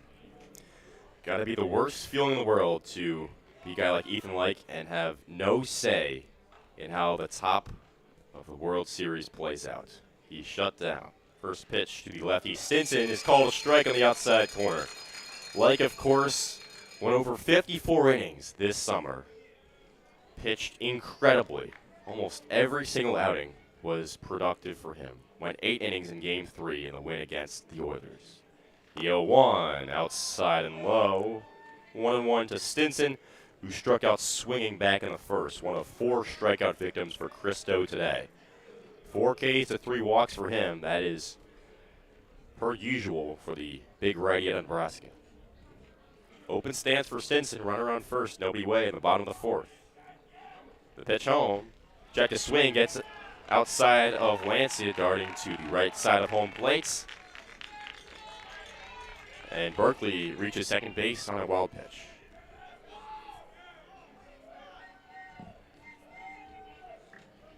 So it's a 2-1 count to the designated hitter, Jacob Stinson. Out of UC Davis, a rising senior there. He played for the Orleans Firebirds last summer. The 2-1 drifts up and outside, 3-1. Orleans is in its own playoff race out on Cape Cod. Yeah. They won their first game, playing game 2 today. We know the Chatham Anglers were eliminated. Their former head coach, Tom Holliday, made a lot of noise talking about pitchers' rest. Yes, he did. 3-1 is swung on, lifted high in the left field. Rogers has plenty of time, circles the ball and makes the grab with one hand over his shades for the first out of the bottom of the fourth. Yeah, Holliday went viral talking about how he doesn't like when colleges impose mandatory off days for pitchers. He said something along the lines of it being mirroring Major League Baseball for pitchers to have to be ready whenever. Matsu knows that well. They have no more normal starting pitchers left after Cristo today. Runner goes to third. The ball was low. The throw to third base is offline. Would have been safe anyways, as Barkley got a great jump. And so Anchorage has a runner 90 feet away with Nathan Barraza at the dish with a 1-0 count.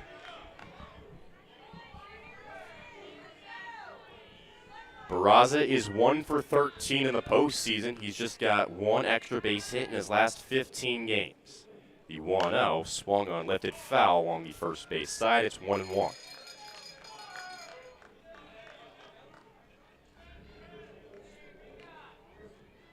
Barraza also has just one base hit in his last 4 games against the Miners. Cristo's 1-1 here is punched foul to the right side. It's 1-2. Hannah's playing with his cleats near the infield grass. So is Vest at first. Corner is in, middle infield back. 1-2 count, ready matchup. Fastball hit in the air, but also foul along the first base side. Nick Bailey, could you please come up to the booth? Nick Bailey.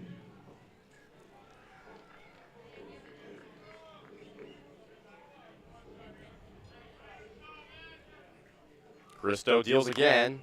High fastball, and somehow Barraza swing down on it for a foul ball behind home plate. Yeah, he really went into that whole woodsman chop on that.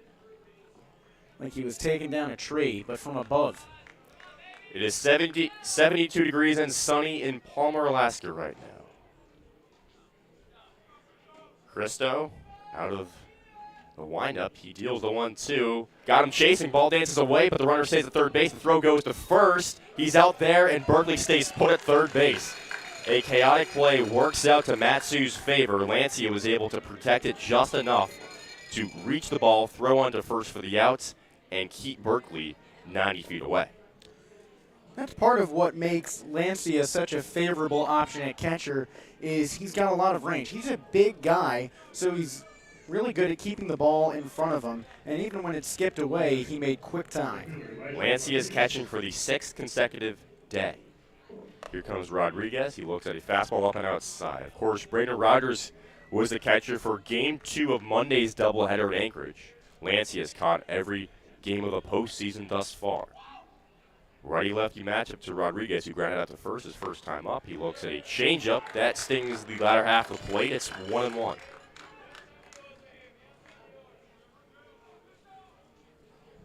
Cristo's trying to stray on the runner. 1-1 is stopped by Lancia between his legs in the dirt. 2 balls to 1 strike to the 7-hitter Elijah Rodriguez, who, if you include postseason action, has 26 RBIs on the season. The 2-1 misses low, stopped on the backhand by Lancia. 3-1 the count. After Rodriguez, it's Troy Harding, the catcher, who struck out looking his first time up, so he waits on deck here with 2 outs in the bottom of the 4th. Cristo's 3-1, fastball swing and a miss. Got him low. It brings up a full count. Well, this isn't the biggest pitch of the game because if he walks Rodriguez, it brings up Troy Harding, who's hitless today and went hitless yesterday. And the only player to be hitless yesterday for the Glacier Pilots. Cristo's payoff. Swing and miss. Got him on a breaking pitch, low inside. He strikes out 2 more this inning, and he's up to 6 on the afternoon. He's keeping the Matsu Miners alive here as we head to the top of the fifth inning with Barreras, Vest, and Vergara due up. We'll see you then.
Barreras, Vest, and Vergara due up here in the top of the fifth inning. I'm Austin Barrett, joined by left by Jesse Cook. Matsu down 2-0 here in Game 2. They must win to force a decisive Game 3 tomorrow. Uper still in the hill from the left side of the rubber. His pitch to Barreras misses low and inside, ball one. Barreras grounded out to second base back in the third inning.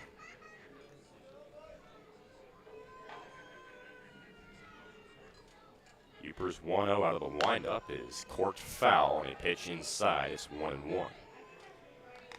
Uper's been so strong today and so strong against the Miners this season. He's allowed just one earned run in now 12 innings of work against the green and gold. His 1-1 swung on, hitting the ground too short. Bermudez has him a backstab and throws on to first base on the run. Quick out number one here in the top of the fifth. Uper just keeps forcing really awkward contact. He has a really deceptive fastball-slider combination. I know his delivery on the slider is different, which should be a telltale sign for these batters, but the way it slides in is so unique. That fastball almost works like a cutter away from left-handed batters.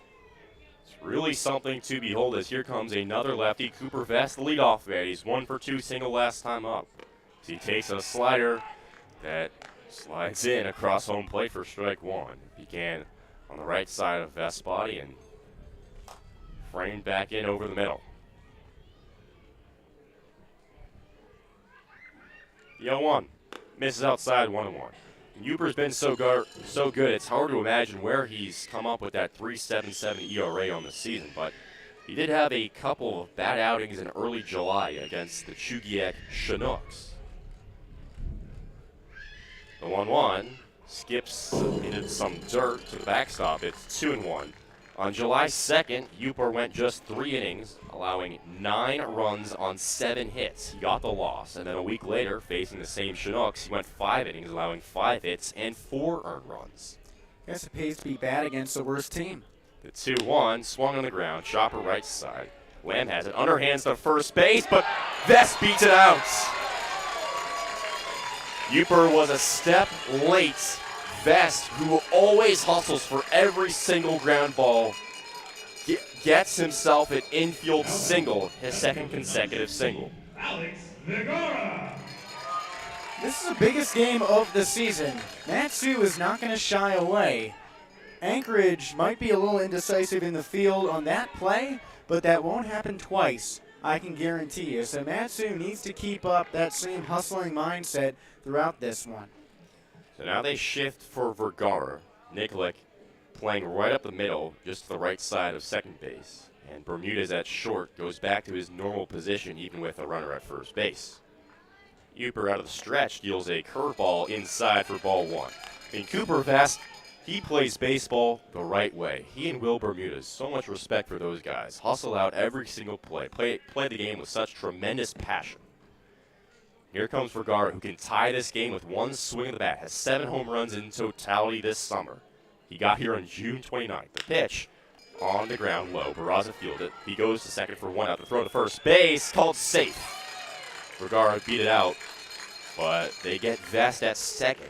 And that's another fielder's choice for this Glacier Pilots defense. 2 gone here in the 5th. Well, that's where that, again, running out the play comes through clutch. If Vergara sighs and sulks after a ground ball, that's an inning-ending double play.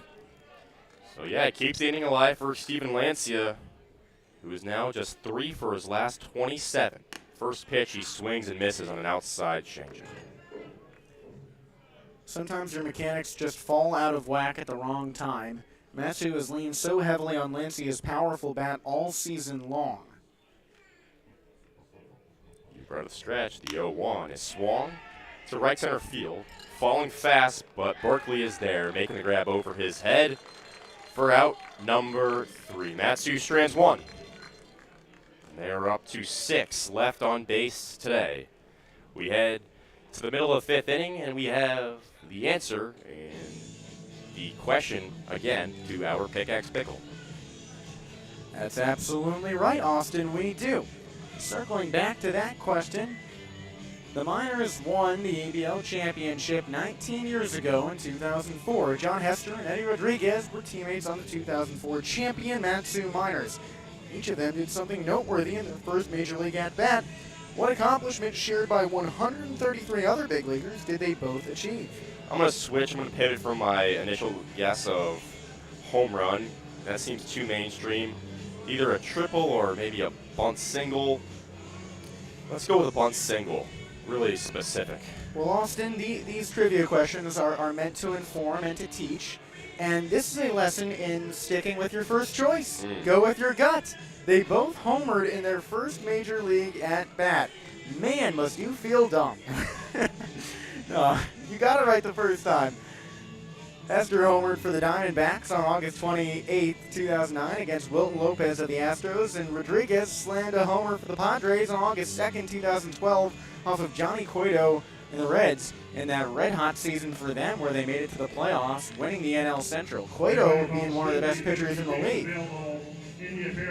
Prime Johnny Cueto was something. And that was not a prime Austin Barach answer. What happened to your streak of like 4 correct answers in June?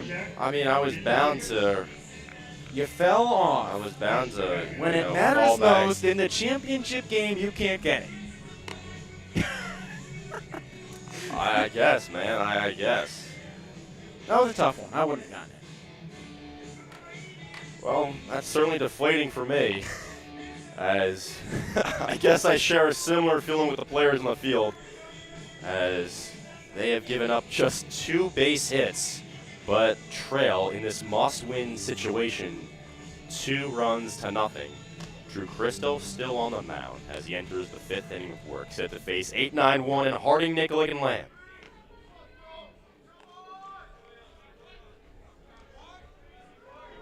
Leading off, the Glacier Pilots. 5th inning, catcher number 3, Troy Harding.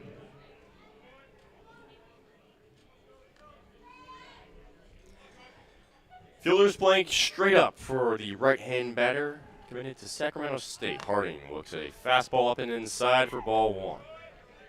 He went to LA Harbor Community College, and he's now going to Sac State. He's a rising junior, 6 foot 180. 1-0. High again, it's 2-0.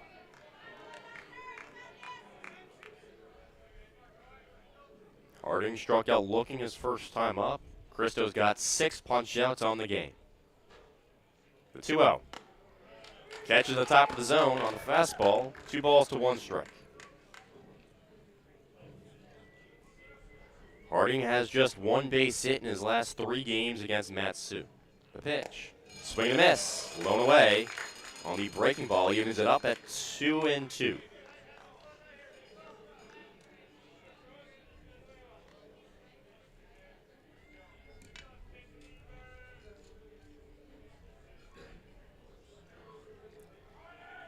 Two pitch, swung through on a fastball. Harding strikes out again, but for today, he had just struck out 2 times in his last 49 at-bats. And there's one away in the 5th.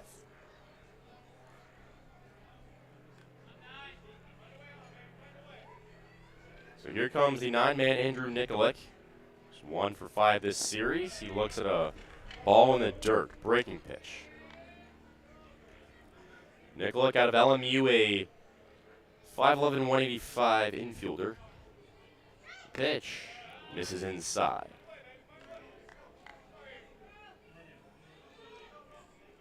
He played just 8 games for LMU this season, but he's been a staple in the bottom of the order for the Glacier Pilots this season. Cristo down the count, his 2-0. Fastball stings high and away, 2-1.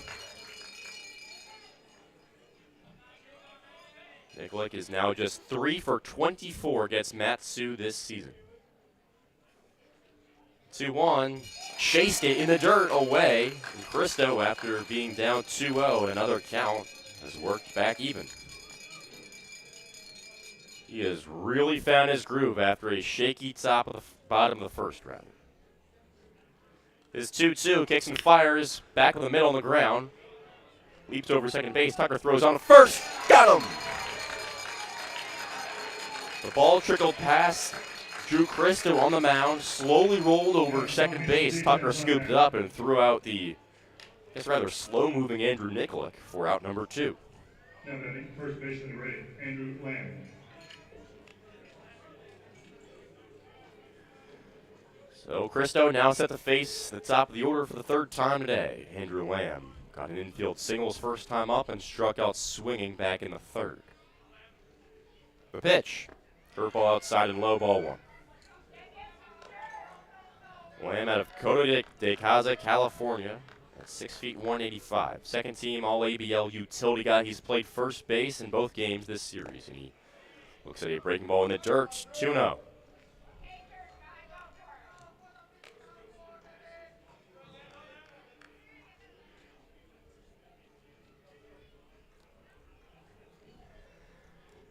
Fielders playing straight up, except for Hannah's at 3rd, playing off the bag. He looks at another ball in the dirt, 3-0.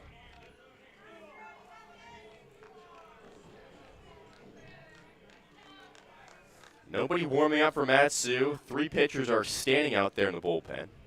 The 3-0 pitch comes across home plate down the middle, strike 1. Another large crowd here at Herman Brothers Field. Of course, it could be the final time in 2023 that they see the Miners play baseball. The 3-1.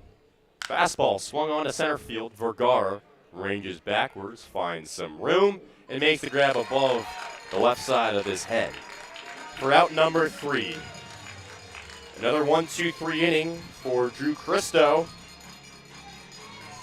We've gone through 5 full innings. Matsu in need of some runs. When we return, it's Carpenter, Haley, and Tucker. We'll be back.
Your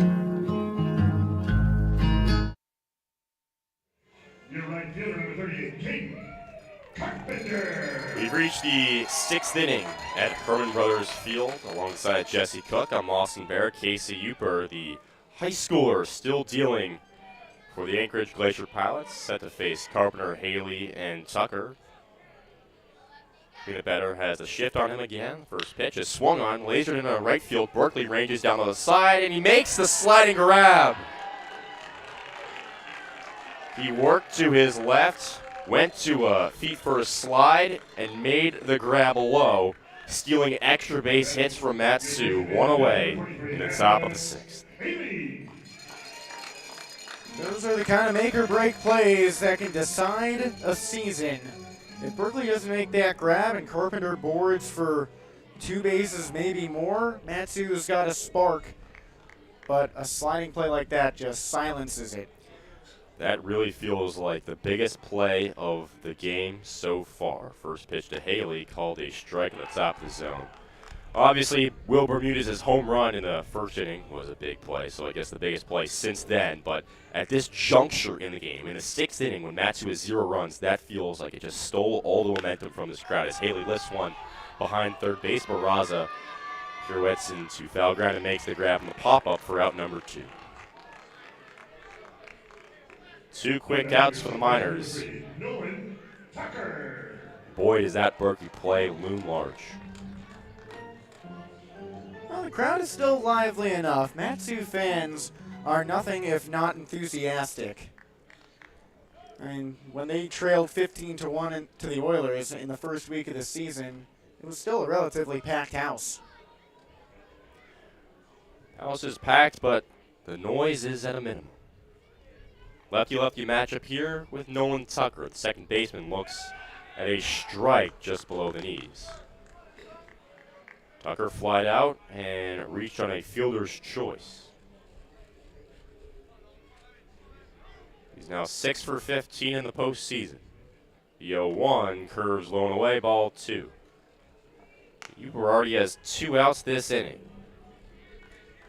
He is flying by the high schooler, making the start with his team, potentially champions after today. Tucker shows bunt, puts it down, third base side. Here comes Harding. He makes a spinning grab, throws on the first base, but not in time. Nolan Tucker works a bunt single. Anything he can right now for Matsu. And once again, with 2 outs, Matsu keeps the inning alive. Quietly, Uper has made his way up to 85 pitches, so at a certain point, that pitch count has to come into play. Garrett Mosiello threw Aaron Siniceros for 130 throws the other night, so nothing's out of the question. But it's all about how long can Uper keep up the stamina. Here comes Rogers. He looks a slider over the plate for strike 1. Rogers grounded out to third base in the second inning and got hit by a pitch on a 2-2 count back in the 4th. Uper checks first base. Tucker back without a slide. Matsu has stranded 0 runners in the first, 1 in the second, 2 in the third, 2 in the fourth, and 1 in the 5th. After they stranded a whole bunch yesterday. The 0-1 swing and miss on a changeup blown away. Matsu stranded 9 yesterday, including 8 in the final 5 innings. Miners have scored only 1 run across the first 14-plus innings in this championship series.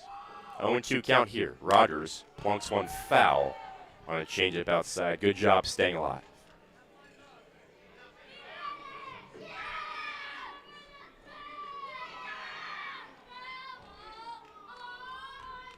Should Rogers get on, Caleb Hannes is up next. He's 0 for 2 rather.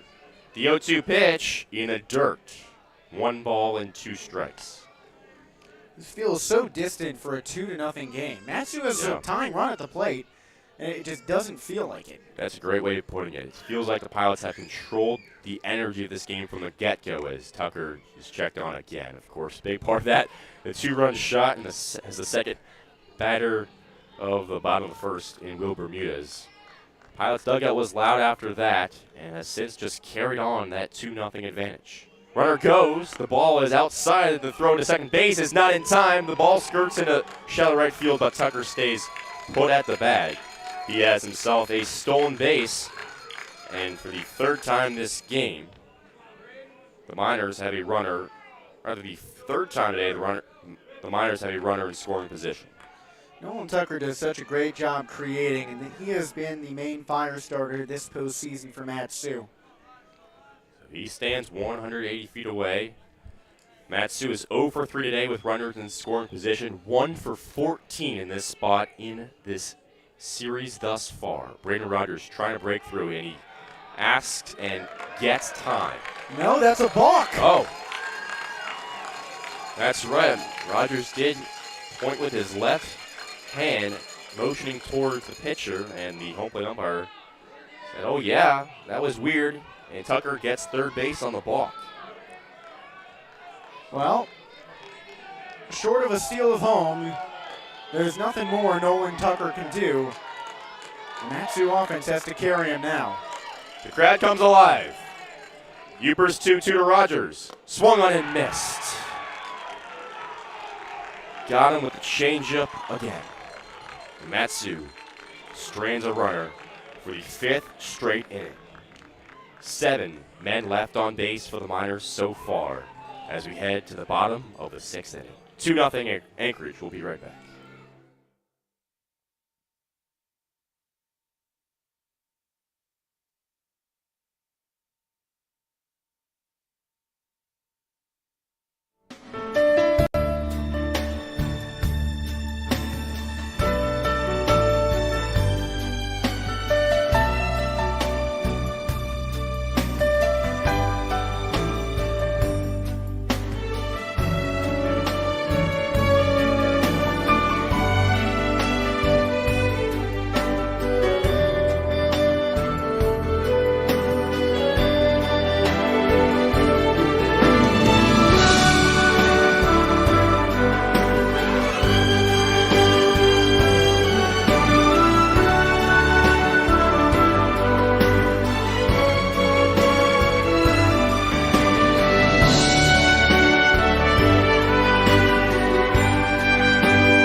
We've hit the bottom of the 6th inning at Herman Brothers Field. Alongside Jesse Cook, I'm Austin Barach. And the hometown team, as the acting road team today in Game 2, is down 2-0. Anchorage scored both those in the first inning off of a 2-run shot over the scoreboard in right center field off the bat of Will Bermudez. He leads off this inning, followed by Blake Jackson and Garrison Berkeley. Matsu has stranded runners in 5 consecutive innings, and it just feels like as the later this game builds up, the more frustrating it'll get for the green and gold. Christo still needs to work well and keep his team at a 2-run deficit. He has been brilliant in the last 4 innings. Here comes 2-3-4. Bermudez, after that 2-run shot, flied out to deep right field at the warning track back in the 3rd. First pitch misses low on the fastball, 1-0. Bermudez, the first team All-ABL second baseman and the ABL Gold Glove Award winner, hands low. Pitch skips a foot in front of the plate for ball 2.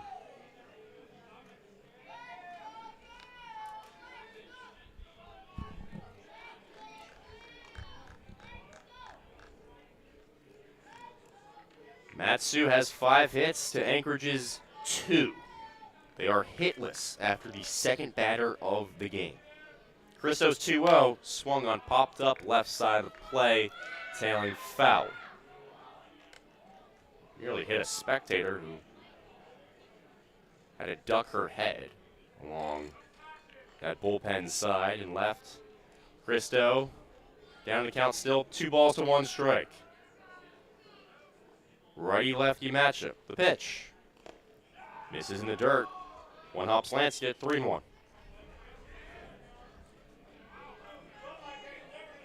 Just feels hard to imagine that Matsu could lose an elimination game, giving up just 2 base hits. Christo's 3-1. Misses inside and low, and Bermudez, per usual, sprints to first base on his walk.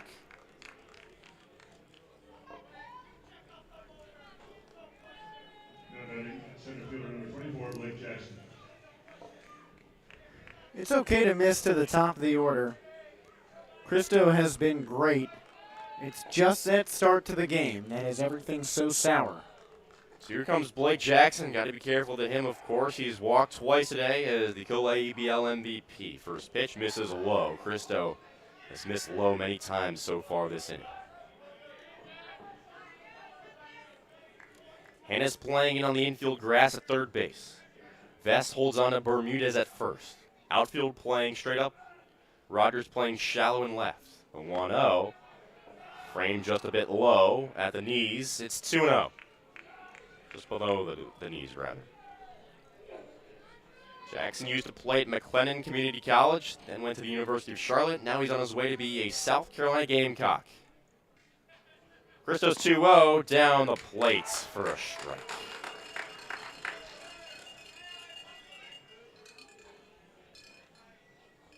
Jackson went 1 for 4 yesterday with a walk and a bloop single over the head of Nolan Tucker in the shallow right center field. Christo checks on the runner, back with a head-first slide.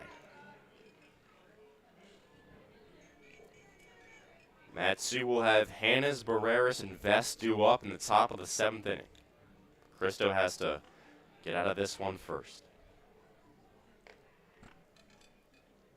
Now stretch, he deals the 2-1, swung on, hit to second sharply.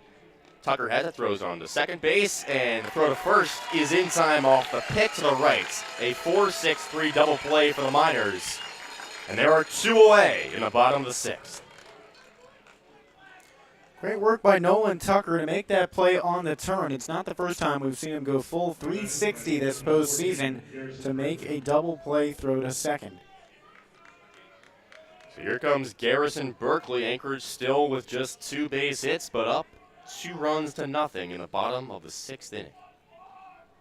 Bats in the middle of the right side of the box. The 1-0 is laced foul on the ground. 0-1.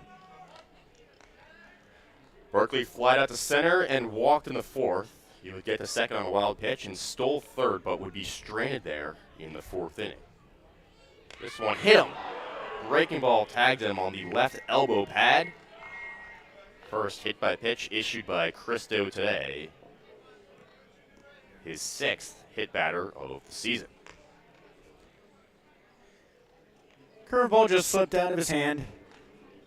When you're a hard thrower, late in the game, the sun beating down, there's bound to be some sweat on your palms, especially with the direct sunlight we experience up here in Alaska. It just slipped. It's low 70s, but as always for Alaska, it feels hotter than that. Here comes Jacob Stinson, the DH, bat from the left side. He swings and clocks one in a right field rather. One hops Carpenter. He throws the infield. Berkeley scampers to second base, station to station, and the Pilots have a couple of runners on with 2 outs. Entering yesterday, Stinson had been hitless in 4 games. Then he piled on an RBI single. Now he's got another base hit today. Here comes Nathan Barraza. He is 1 for 14 in the postseason. He's already struck out twice swinging against Christo today. The righty checks second, throws home fastball, plunked foul along the first base side, 0-1. Barraza out of San Marcos, California, a rising senior at 6'3", 195. His brother Nolan played baseball at Hawaii Pacific in the 2015-2016 season. 2-1, 2 outs. Anchorage up 2-0 in the bottom of the 6th. The pitch home is popped up, tailing foul to the right side. Barraza also played quarterback, free safety, and punter on his high school's football team. Regular Troy Brown. Oh, yeah.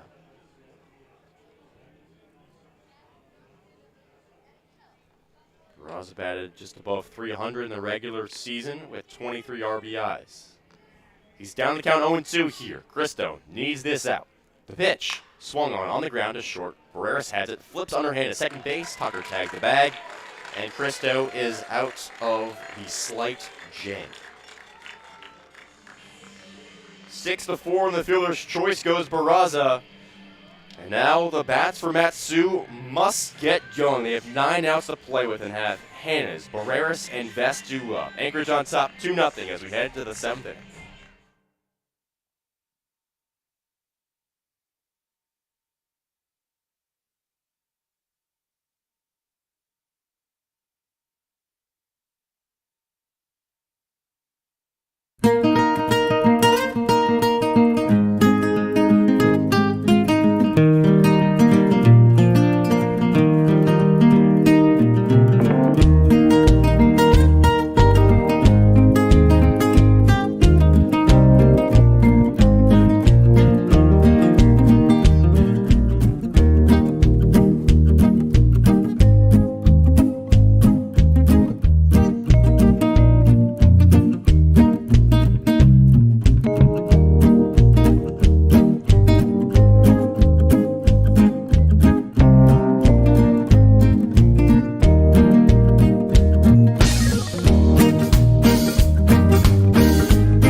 On the biggest stage, trotting back onto the hill for his longest outing of the year is Casey Uper.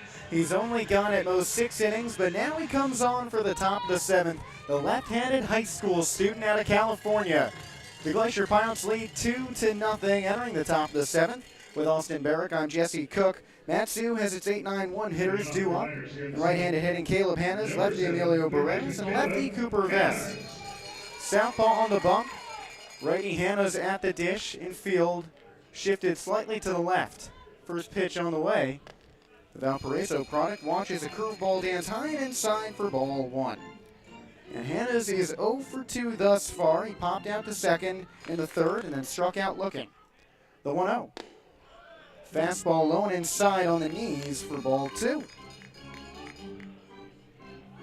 Caleb Hanna's entered yesterday with no walks in the postseason. Then he recorded a pair of bases on balls. Uper's 2-0. Fastball misses low and outside. Casey Uper made his ABL debut against the Miners back in the first week of the season, and he was flown out on 1 day's notice. His 3-0. Fastball misses high and away. Caleb Hannes is aboard. Matsu has its first man on here in the 7th inning, trailing 2-0. Yeah, just like yesterday, I have to say this because it's a possibility. Barreras leads the team with 6 double plays, and he has a lot of ground balls. He's already grounded out twice today, so that is a threat. But with the lead runner on and Uper with that pitch count going up, perhaps Matsu can tag him with some momentum right here. Emilio also has multiple home runs, 2 against these Glacier Pilots. First pitch to the lefty, squares to bunt, lays it down the first base side. Lamb charges, bobbles the ball, underhands to first. Barreras is out, but Hannes moves into second. Nicola tripped over the bag, but caught and corralled the ball in time to record the out. Head coach Ty LeBrun is already out at first base, talking about that play with the umpire. And this must be a sore spot for Matsu, because in the first inning, Andrew Lamb reached on a hit where Drew Cristo, the Matsu pitcher, covered the base, slipped over the bag, and the first base umpire said that he shifted off the base before he collected the ball. Yeah, I believe that was the right call. It was an awkward-looking play. Barreras hustled really well. Actually, that was a great idea of him to do one of those running bunts down the first base line. Almost worked out. Well, he learned that from his Grand Canyon teammate, Kantaguchi, an injured left fielder for these Glacier Pilots, who has really trademarked that slap bunt in the ABL this season. That brings up the top of the order in Cooper Vest. 1 away, runner in scoring position, 2-0 Glacier Pilots. Here in the top of the 7th, Game 2 of the championship series. The Glacier Pilots can clinch the series with a win. The pitch. Fastball misses low and inside, ball 1. Vest is 2 for 3. He's singled to center in the 3rd, and made it on an infield knock to first base last time up in the 5th. The infield shifted over to the right. The pitch. Swing and a rip through second base to right field. Berkeley fields it on the ground. Hannes holds at third. With one away, the Miners have runners on the corners, trailing by a pair.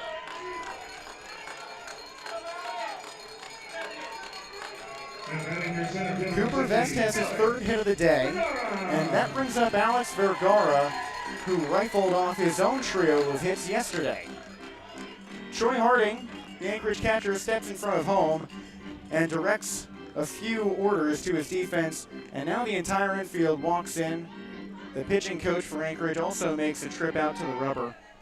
And Matsu finally has runners on base with fewer than 2 outs. Yeah, and that's a hit with a runner in scoring position. Unfortunately, does not score a run, but great stuff out of Cooper Vest. His 3rd straight single today. And it brings the go-ahead run to home plate, so obviously a crucial part in the game. It does feel, for the first time today, it does feel like Casey Uper is not quite in control of the game. Well, there's no one you would rather have up for Matsu than Alex Vergara, the league leader in home runs. He entered today tied with Nolan Tucker for the best batting average in the playoffs at 6 for 13. Now that's improved to 7 for 16. Number 16, Alex Vergara. He bats from the right side. It's 2-0 Glacier Pilots. Matsu has runners on the corners with one away. Anchorage scored both of its runs in one swing of the bat in the first inning. Will Bermudez, their shortstop, fired a 2-run homer, his 2nd home run of this series.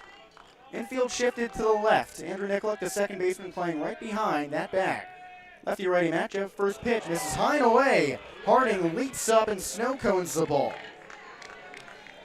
Right, anything past the catcher is almost a guaranteed run with how deep the backstop is. There is some action in the Anchorage bullpen. A left-hander warming up. We'll update you as soon as we can on whoever that may be. Vergara in his low open stance. The pitch. Swinging a chopper over the mound to second base. Nicolak fields it, throws on to first. It's low and gets by. Hannes scores. Vest makes it to third. He holds there. Vergara's into second, and that's who is on the board, down 2-1.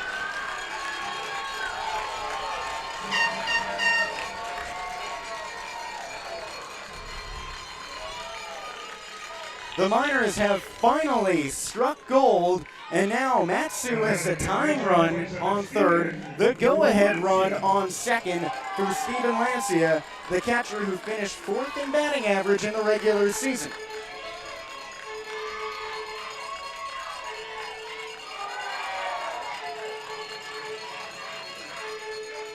Runners on second and third, one away from Matsu, and the situation is tabled as Anchorage brings Garrett Mosiello out to the bump. The head coach taking out his starter. Casey Uper did something no one has ever done, which is pitch in the ABL Championship Series with high school eligibility remaining. He's a rising senior. The lefty came out to Alaska on short notice.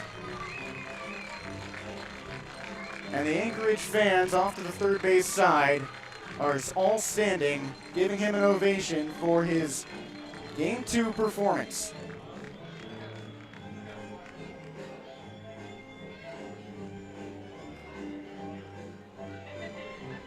We still await the reveal of who the new pitcher for the Glacier Pilots may be.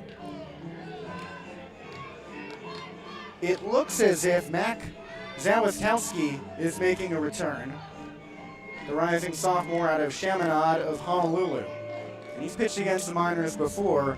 We'll have more on him after a break. Matsu has 2 runners in scoring position, now only trailing by 1 here in a must-win Game 2.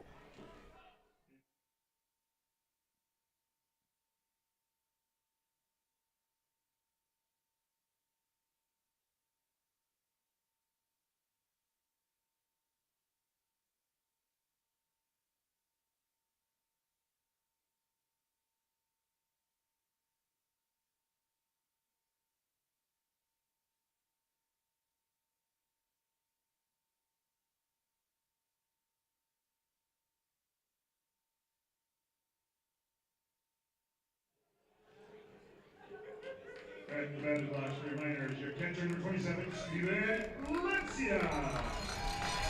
We're back at Herman Brothers Field. Matsu is threatening, and the Miners are going up against a new pitcher in Max Awastowski. He relieves Casey Huper after 6 1/3 innings pitched. He's allowed 1 run thus far, but Matsu has 2 men in scoring position for catcher Steven Lancia, a lefty-righty matchup. The infield is in. Vest on third, Vergara on second. The pitch. Waits on a fastball high and away. Lancia is 0 for 3. He has 1 hit in this postseason. Zawistowski did not allow a run in either of his postseason appearances thus far. He had a .284 earned run average during the regular season. The lefty fires. Backdoor slider kisses the top of the zone for strike 1, and that moves the count to even. There's 1 away. It's 2-1 Glacier Pilots. If Anchorage wins this game, the Glacier Pilots will soar to their 3rd straight ABL title. Zawistowski kicks and deals a 1-1. Fastball sneaks low and inside for strike 2. This season, Zawistowski in 12 2/3 innings struck out 9. He's a 6'1", 205-pound rising sophomore at Chaminade of Honolulu. Lancia, the 6'2", 205 UT Rio Grande Valley product at the plate. The 1-2, swing and a miss.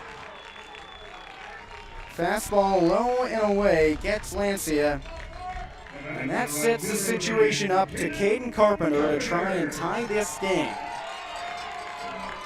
Matsu was silent throughout the first 6 innings, but Caleb Hanna's boarded on a walk.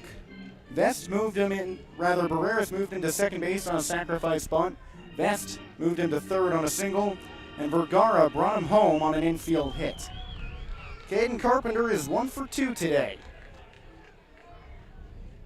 He has already homered against the Glacier Pilots once this season, and that was in their first meeting. Lefty-lefty matchup. Pitch. Curveball dances low and outside. 1-0 count for the ABL's regular season walk leader, Caden Carpenter. He has already reached on a walk today. Maddox Haley awaits on deck. The righty is hitless. Zawistowski comes set. Brown glove at his belt. Kicks and deals. Fastball in at the knees for a strike. And just like Lancia, starts off with a ball and then follows up with a low strike. Zawistowski has only allowed 2 runs across his last 6 outings.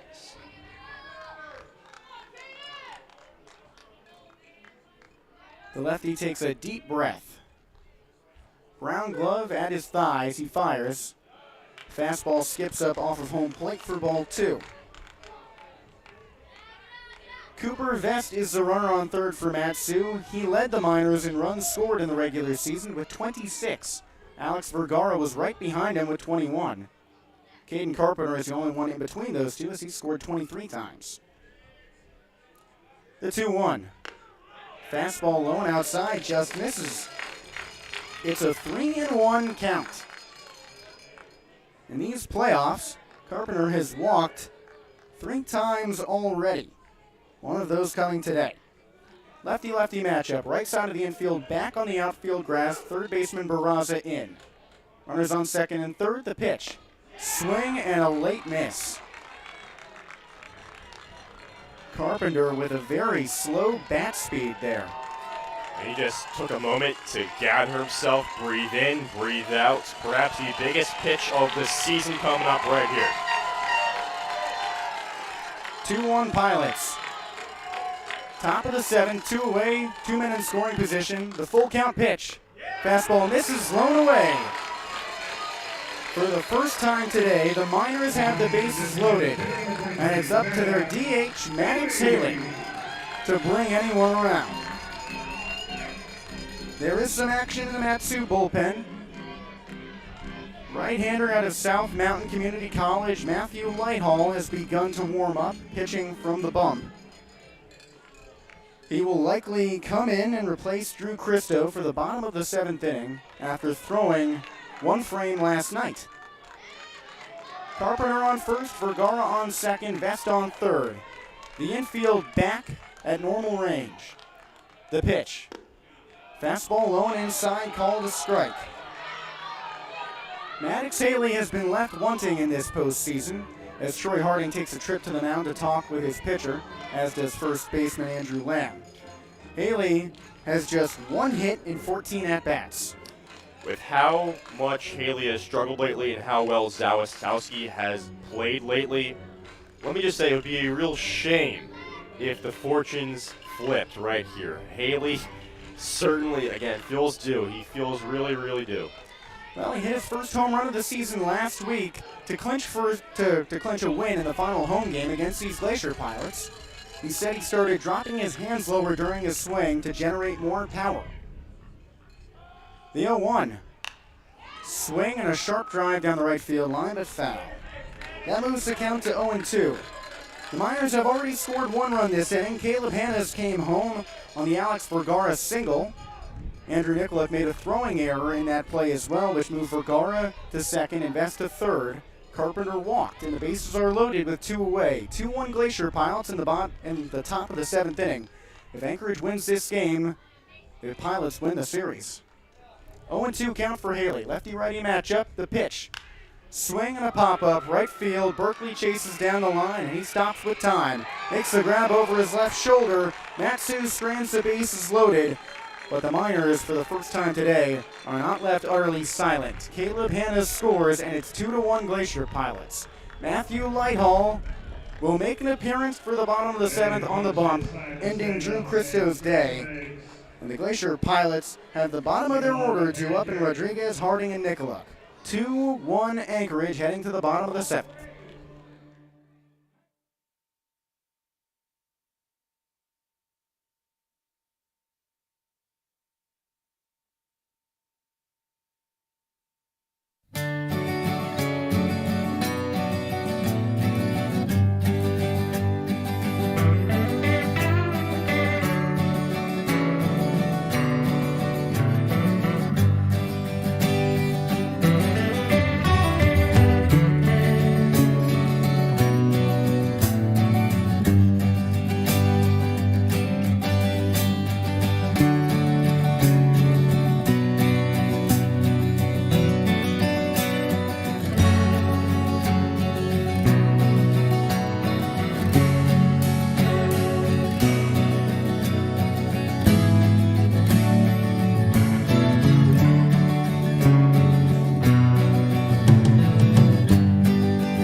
Welcome back to Herman Brothers Field for the bottom of the 7th inning here in Game 2 of the Top of the World Series. If Anchorage comes out with the win, it'll be their 3rd straight ABL championship. Matthew Lighthall is on the bump.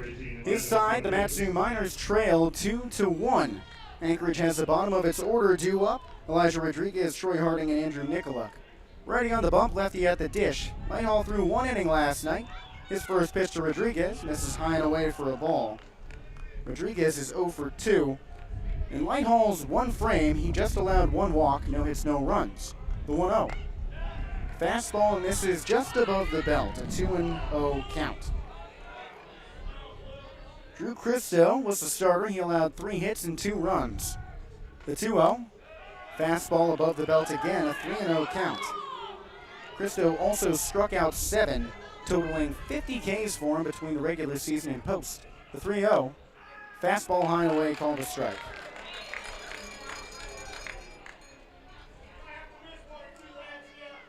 The 3-1.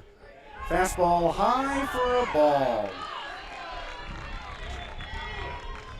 Rodriguez boards with his 5th walk against the Miners all year.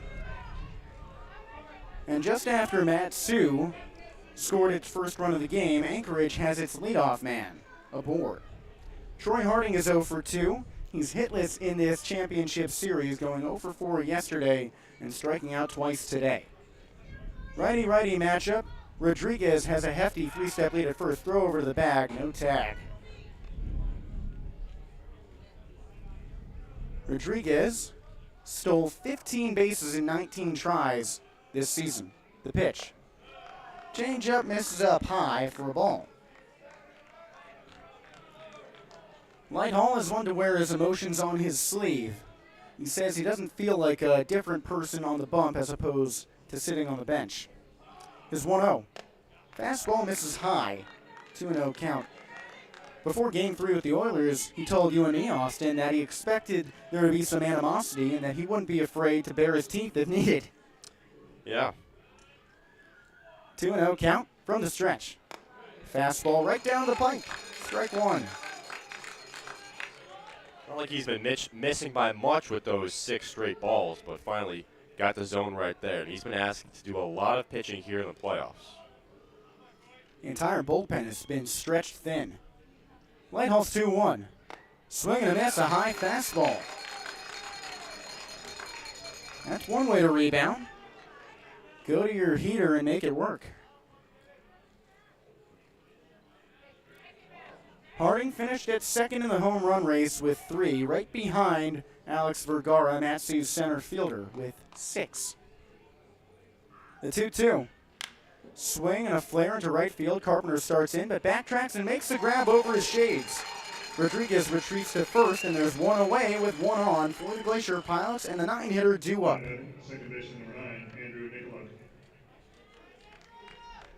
Like Harding, Andrew Nicolak, the second baseman, is 0 for 2 today. Although Harding is now 0 for 3. So let's just say they're both hitless. Righty-righty matchup. Lighthall dangles the ball in his right hand next to his thigh. Now comes set. Throw over to first. Rodriguez is back in with a head-first slide. And it's a wise decision to keep an eye on Rodriguez. Like we mentioned, those 15 steals and 19 tries, that looms large. First pitch to Nicolak. He squares to bunt, but pulls back. The fastball misses high and in. Nicolak's errant throw allowed Matsu to threaten last inning. Caleb Hanna scored on that Alex Vergara infield single. The 1-0. Squares to bunt again. Fastball misses low and away. While Vergara would have been safe at first regardless, Nicolak's ill-advised throw went wide and allowed Vergara to make it to second and Vest to scamper from first to third. However, that's where they ended the inning. The 2-0, runner off for second, squares to bunt, misses, throw to the base. Tag is down in time! Steven Lancia announced his second runner stealing today.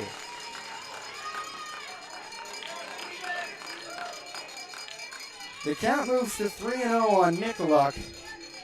And Steven Lancia has the letter of the law in his right hand. No one is stealing on him today. Lighthall's 3-0 from the windup. Fastball just below the knees. Nicolak immediately flipped his bat to the side and jogged on to first. The Glacier Pilots are very matter-of-fact with the way they walk. It's all business. Ball 4 comes in, and immediately they dart to first. That brings up the top of the order in Andrew Lamb. He's 1 for 3 with that controversial single in the first inning. Drew Christo covered the base, slipped over the bag. The umpire said he didn't have the ball by the time he had slipped off the base, and that was called a hit. Runner on, 2 away, the pitch. The lefty watches one high and inside for a ball. And Lamb scored in the next at-bat because Will Bermuda has crushed that all-important 2-run homer, his second of the series, and the difference in this game with Anchorage up 2-1. Lighthall's 1-0 from the stretch. Fastball blown away at the knees, called a strike.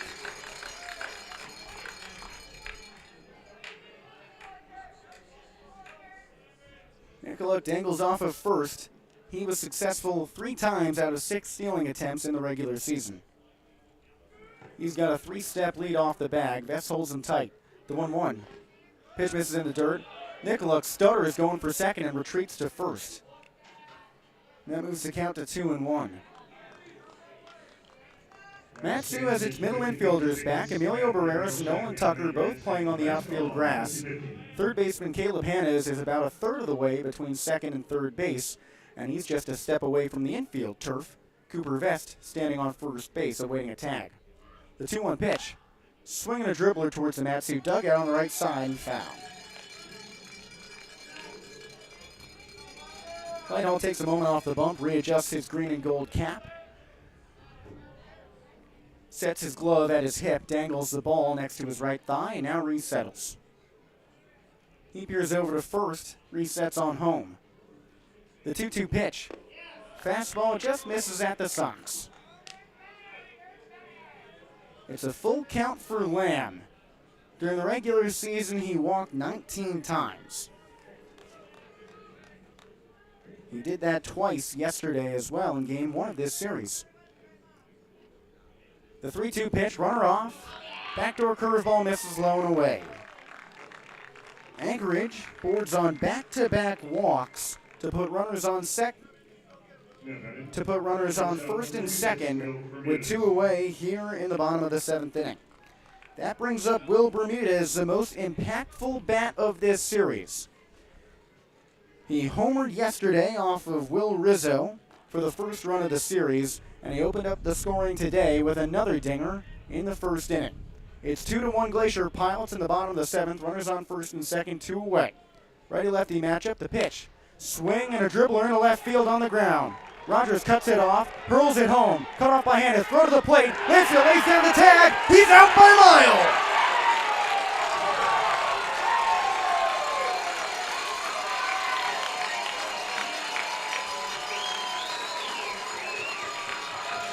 Braden Rogers hadn't played left field in over 2 weeks.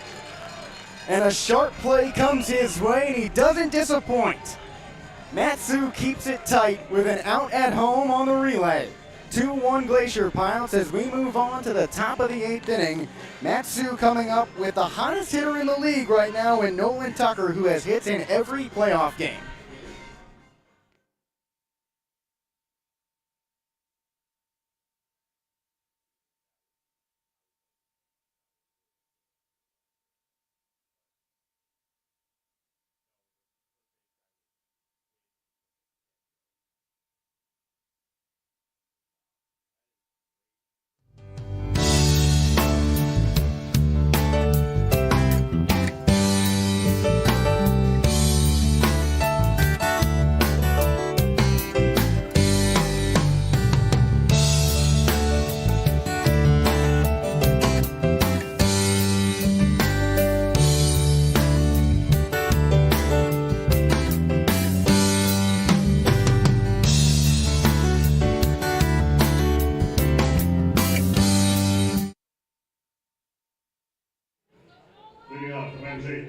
It's the top of the 8th inning here in Game 2 of the Top of the World Series. If Anchorage holds on to its 2-1 lead, the Glacier Pilots will be back-to-back-to-back champions. Max Zawistowski, the lefty out of Chaminade of Honolulu, is on the bump, and he's coming up against Nolan Tucker, the left-handed hitter out of southern Mississippi.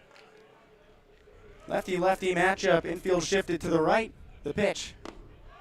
Fastball misses high and away. Nolan Tucker has at least 1 hit in all 5 postseason matchups. He recorded 5 hits in that 3-game setup with the Oilers. The 1-0. Swing and a miss. He turns 180 degrees, missing the fastball up high. So on the positive side for Matsu, the top of the order is guaranteed to come up again. Vest and Vergara will have 1 more plate appearance today. They've been some of the best in the league, both all ABL selections.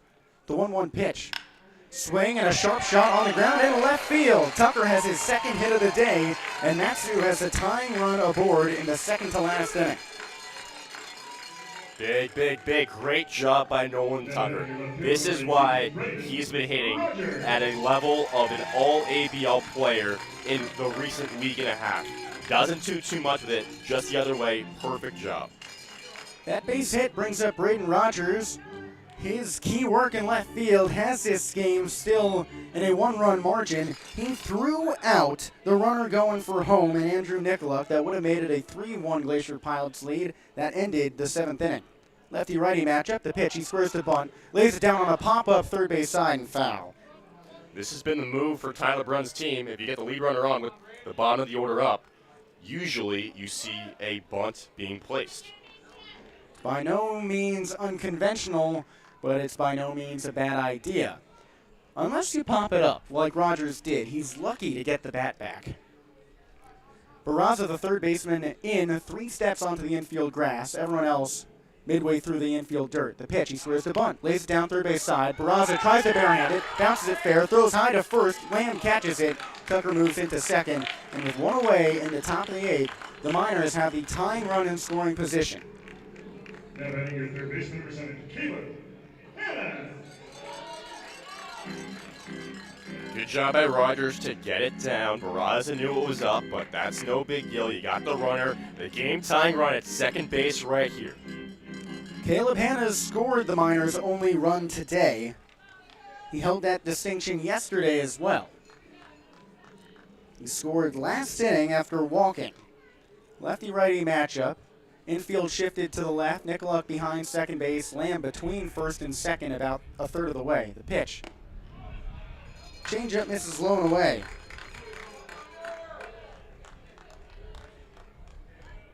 Zawistowski faced the Miners twice this season on June 19th and June 29th. He allowed 2 earned runs in that second outing.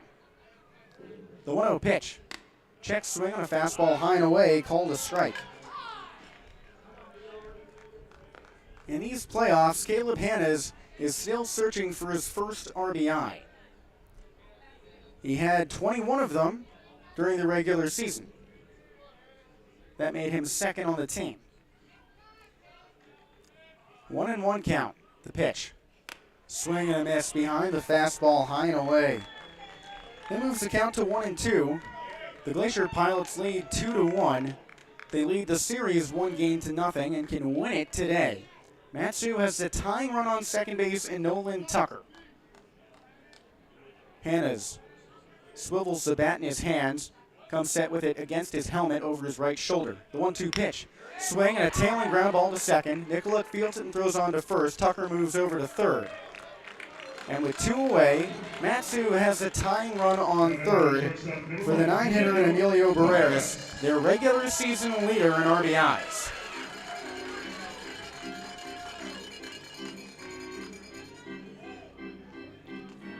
Barreras bats from the left side. He's 0 for 3 today, and he went 0 for 3 yesterday. Zawistowski has thrown 7 wild pitches this season. One right here could tie the game. First pitch. This is high, but not wild, just at the letters for ball 1. Matsu twice this season has had a runner score from second on a wild pitch. Tucker has scored on a pair of wild pitches this season as well. The 1-0. Fastball at the shoelaces. It's a 2-0 count. Waiting on deck is Cooper Vest. He's as hot can be with 3 hits in his last 3 at-bats. Nicoluk back on the outfield grass at second, the left side of the infield in on the dirt. The 2-0 pitch. Fastball low and away, called a strike.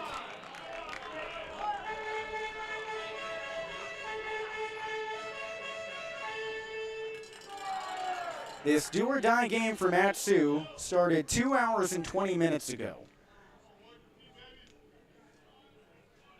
The 2-1 pitch. He slaps at it, clears into shallow center field. Jackson lets it fall, and Tucker scores. Tie game!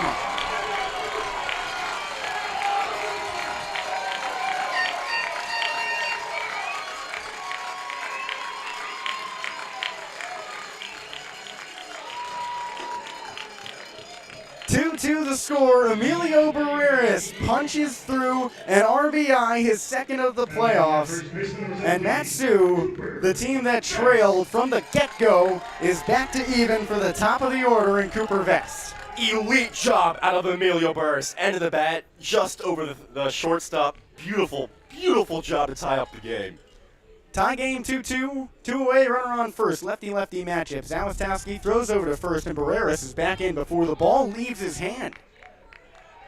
Emilio knew the move really well, and he was only a step off the base. Vest is 3 for 4 today, all singles. Zawistowski with the glove at his belt. Kicks and fires. Fastball misses high and inside and hits Vest on the elbow. He shakes it off and shuttles the bat to the dugout, hustling down to first.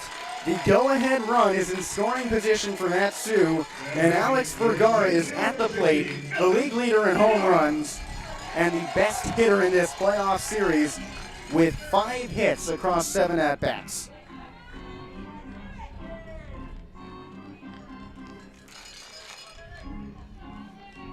Zalestowski converses with shortstop Will Bermudez, who set the tone early with his 2-run blast. The Pilots have just 2 hits since that homer. Matsu has stranded 10 runners on base today. Now they've got runners on first and second with 2 away in a newly tied game at 2-2. Vergara calls time. Zalestowski steps off the bump. Lefty on the hill, righty at the dish. Infield shifted left and back. The pitch. He watches a fastball low for a ball. Vergara is 2 for 4 today. Both of his hits went to the right field side. He told us, Austin, in one of the Valley Chats episodes, those sit-down interviews, that he's been working on his opposite field power all year. The 1-0 swings and tallies it to the backstop and moves the count to 1-1. Vergara has 2 opposite field home runs this season. His only dinger of the playoffs, and that grand slam when Matsu snuck up and took first place from the Bucks in mid-July. His other 5 home runs were all pulled. Best on first, Barreras on second. Zalestowski from the stretch, swinging a pop-up over the backstop foul.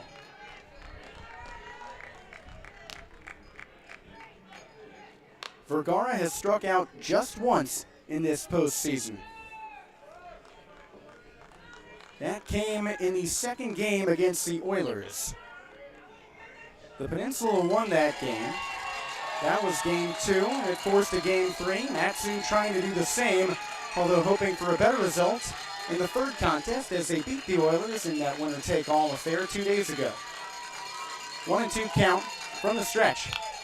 Swing and a flare into left field. Back goes Rodriguez. He waits under it, puts one glove up, and makes the play. Matsu ties it up with 2 hits in the inning. We move on to the bottom of the 8th. The Matsu defense now with their backs pressed up firmly against the chain link walls here at Herman Brothers Field. 2-2 the score. The Glacier Pilots have the heart of the order coming up with the MVP, Blake Jackson, Garrison Berkeley, and Jacob Stinson. We'll be back in just a moment.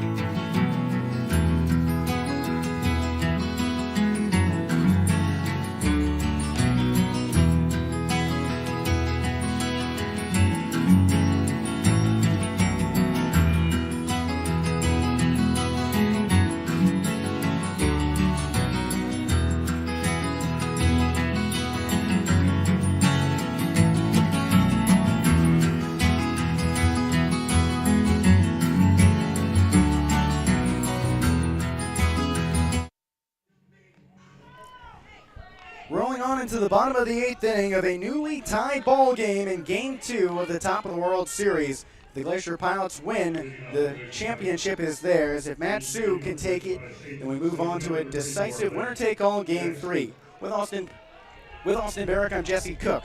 Righty-lefty matchup, Lighthall on the bump against the MVP, Blake Jackson. First pitch misses high and away. This is Lighthall's second inning of work. The righty out of South Mountain Community College. Allowed just 1 hit in the last frame, walking 3. Pitch. Fastball misses high. And you can thank left fielder Braden Rogers for keeping that inning scoreless as he fires the 2-0. Fastball catches the zone lone away. Rogers found a trickling ground ball into left and darted a relay home. The 2-1. Swing and a flare into left field. Back goes Rogers looking over his shoulder. He reaches. That ball's over him to the wall. Rodriguez rounds for second. Go to the infield. No throw to second. Blake Jackson has a leadoff double.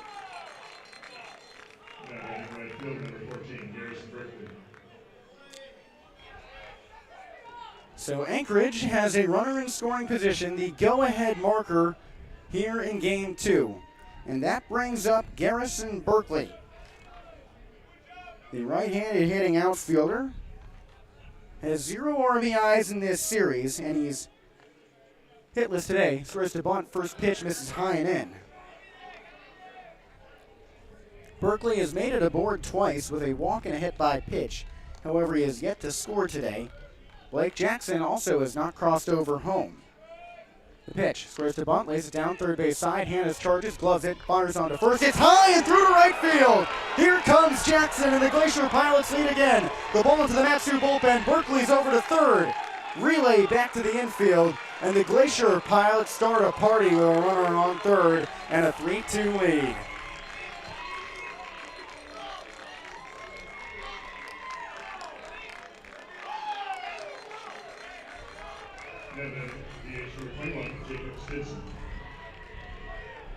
Caleb Hannes has been so surefire with the glove at third base all year.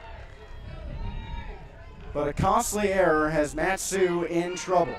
Pitching coach Steve Hecker senses the danger and he walks out to the mound. Right-handed sidearm pitcher out of Incarnate Word, Larry Westall, has begun warming up. And no matter what happens the rest of this inning, if the Matsu bats can't cobble anything together in the top of the ninth, this season will be over. That is, simply put, extremely deflating. To score in dramatic fashion in the top inning with that Barach single, and now Jackson scores and Berkeley's all the way at third with nobody out. That is a gut punch to the epitome. Matsu had trailed 2-0 from the first inning until the 7th. They scored in back-to-back frames to tie the game. Here's Jacob Stinson with a runner on third and nobody out, infield in. The pitch to the lefty. He swings and cracks it deep down the right field line, and a fair ball. Berkeley scores. Carpenter fields it and holds Stinson at first. So it's 4-2 Glacier Pilots with nobody out in the bottom of the 8th.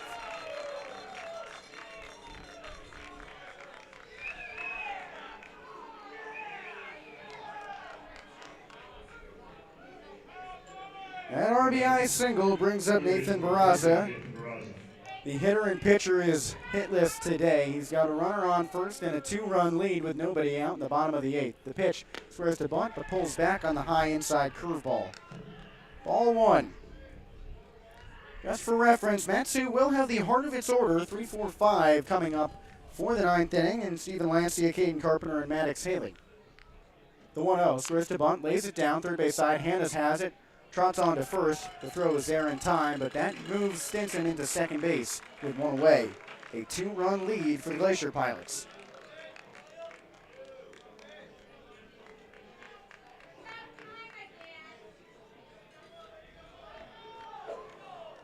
And that does it for Matthew Lighthall. Ty LeBrun waltzes out to the rubber, as does the entire infield. The head coach, no doubt, relieving his late season addition. He claps for Lighthall, gives him a pat on the back, and whispers some kind words to him. Walking off the bump, the entire team jumps over the fence in the dugout to greet him on his way back. We'll take a break as Larry Westall, the most relied upon pitcher of the regular season with his league-leading 15 games, comes on to try and save the Miners' skins. 4-2 Pilots, one away with a runner on second.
return for the bottom of the 8th inning. Anchorage up 4-2 with a runner on second and just one out here in this frame. Larry Westall, the righty sidearm dealer out of Incarnate Word, is on the bump for back-to-back days. Comes up against the lefty Elijah Rodriguez, who's hitless. Westall checks second and throws home. First pitch runs high and inside. And it hits Rodriguez on the shoulder. Clipped him. Rodriguez immediately walked off the first. The umpire made a late signal. And now there's runners on first and second with one away for Troy Harding. Bright spot for Matsu right here is that Harding is 0 for 7 in these playoffs with an 0 for 3 line today. Westall readies. He fires. Slider misses low. And Larry has told us that this is his last go-around. He will be retiring from college baseball after this summer season is over. So if Matsu cannot pull together, this may be his last outing. His 1-0. Curveball misses high and inside. 2-0 count. Larry will be pursuing an accounting career after this, although he's left it pretty well on the baseball field with that .259 regular season ERA. The pitch. Fastball misses low and outside. 3-0 count. 4-2 Pilots. If they win, the championship is theirs for the 3rd straight year. They've got runners on first and second with one away. The pitch. Harding watches a fastball right down the middle. Larry takes a deep breath, dabs his fingers on his tongue and wipes his side. Comes set in his triangle formation, back arched, he fires. Swing and a pop-up, shallow center field. Vergara races in, calls off Tucker and makes the grab, throws over to second just behind the retreating Jacob Stinson. Almost an inning-ending double play, but just a pop-out. 2 away for Andrew Nicoluk, the 9-hitter in this Anchorage order. He's 0 for 2, although he walked last time up. And his chase for home put a charge into the Matsu crowd as he was caught trying to take the plate from second to end that inning. Righty-righty matchup. Westall sidearms. Two-seamer misses low. And Larry was nicknamed Crazy Larry upon arrival by pitching coach Steve Hecker simply for his sidearm delivery. The 1-0 runs low and inside for a ball. The count moves to even at 1-1. Rather 2-0. So a 2-0 count, runners on first and second, 2 away. Westall glances at second, throws home. Fastball high and away, called a strike. 2-1 count. Anchorage jumped ahead with a 2-run homer in the first inning from Will Bermudez. It was silent until now. The pitch. Fastball high and away, called a strike. 2-2 count.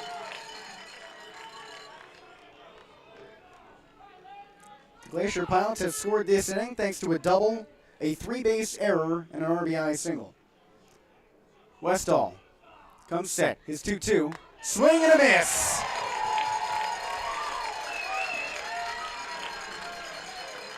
Nicoluk goes down by way of the K.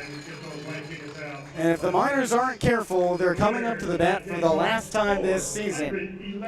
Destiny, fate, whatever you believe in, it's time to start praying for the Miners. They need a jump down 2, headed to the top of the 9th in the championship game.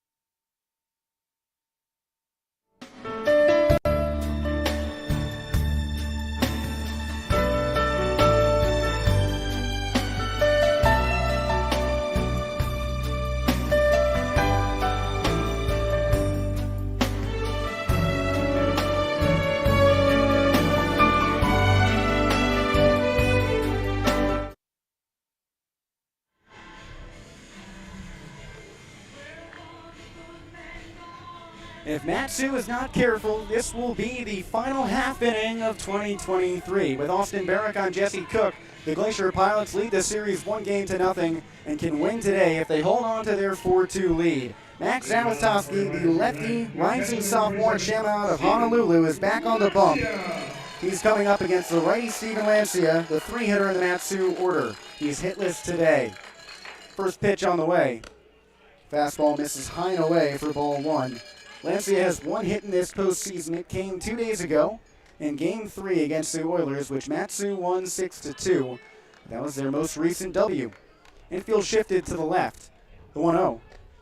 Fastball glances low for a ball. Caden Carpenter awaits on deck, followed by Maddox Haley. There is 1 hit between this trio of Lancia, Carpenter, and Haley, and it belongs to Caden Carpenter. The 2-0 pitch. Swing and a pop-up down the right field line. Berkeley in pursuit into foul ground. That ball drops over the Matsu bullpen and out of play. The count is 2-1. Anchorage is the acting home team for this game because the ABL does it the same way that the college baseball playoffs operate. Matsu is the 1 seed, so all the games are played at their venue. Anchorage is the 2 seed. Those are the regular season standings. So with game 2, home and away flips. The 2-1, swing and another pop-up foul off to the right side. And Lancia is down to his final strike. Nobody out, base is empty, 4-2 Glacier Pilots. Lancia is one of 2 returners from the 2022 minors.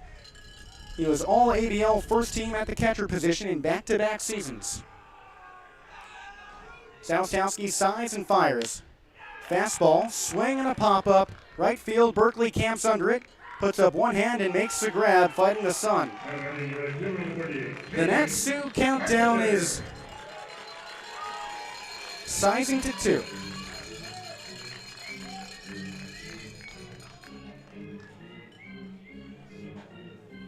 That flyout brings up Caden Carpenter. He's been great today. He's 1 for 2 with a pair of walks and a stolen base. Lefty-lefty matchup. The Utah product wears dark Oakley sunglasses underneath his helmet. First pitch. Swing and a drive to second base. Fielded the underhand to first, and they got him. Matsu is down to its final out. And it comes in the form of Maddox Haley. The righty out of San Diego State is 0 for 4 today. He's hitless in the championship series. Well, it starts with 1. If Haley can reach a board, you bring on perhaps the hottest hitter in the postseason, Nolan Tucker. Anchorage jumped up in the first inning with a 2-run shot. Matsu tied it with runs in back-to-back frames. First pitch to Haley. Watches a fastball low and inside. Anchorage then scored 2 in the last inning thanks to a Blake Jackson double, a 3-base error for Garrison Berkeley, and a Jacob Stinson RBI single. Zawistowski comes set with his brown glove at his belt. Races right knee and fires. Fastball at the knees down the middle for a strike, and it's a 1-1 count. The Anchorage infield is shifted a little over to the left. Barraza at third, playing back on the outfield grass, as is shortstop Will Bermudez. Andrew Nicola playing behind second base. Andrew Lamb midway between first and second. The 1-1. Swing and a foul chip off to the right side. And Matsu is down to its final strike in 2023. A royal purple haze creeps over the mountains with bright sunlight streaming from right field. It's 73 degrees, one of the hottest game time temperatures this season. Matsu still looking for its ray of sunshine. 4-2 Pilots. They can win the series here. The 1-2. Swing and a foul ball off to the right side over the stands.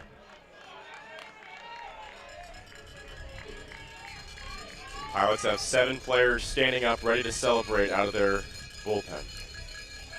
Haley has struck out 3 times in this postseason. He taps both sides of the plate, readjusts his helmet with his white batting gloves, and swivels back into the box, crowding the plate, choked up half an inch. The pitch.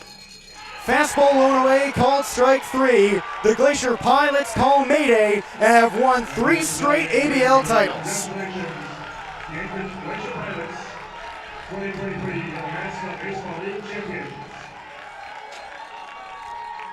Anchorage dogpiles on the Matsu mound, sweeping the Miners in 2 games with a 4-2 finish.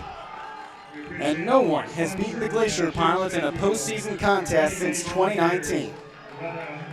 This season does not happen. So again, thank you fans, thank you sponsors.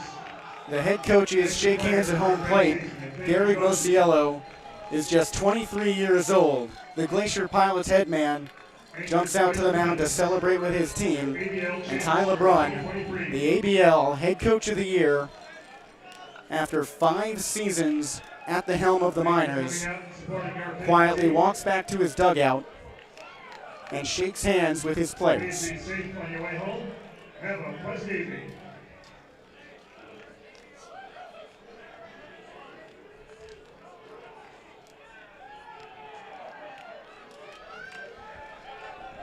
Obviously a tough way to lose, but congratulations to the Anchorage Glacier Pilots. Impressive to have 3 different iterations of a team, 3 completely different rosters, and win it 3 straight years. For the Matsu Miners, another good season. Another good season, a lot to be positive about. The day 1 guys, Cooper Vest, Ethan Like, Preston Shadowan, Hayden Carpenter, Cannon Daly, guys like that who flew in on June 1st on a wing and a prayer, played their hearts out for this team, and getting Lancia and Vergara back midway through, and the Kenai trip was special. Everybody really bonded during the first week of July there in the peninsula.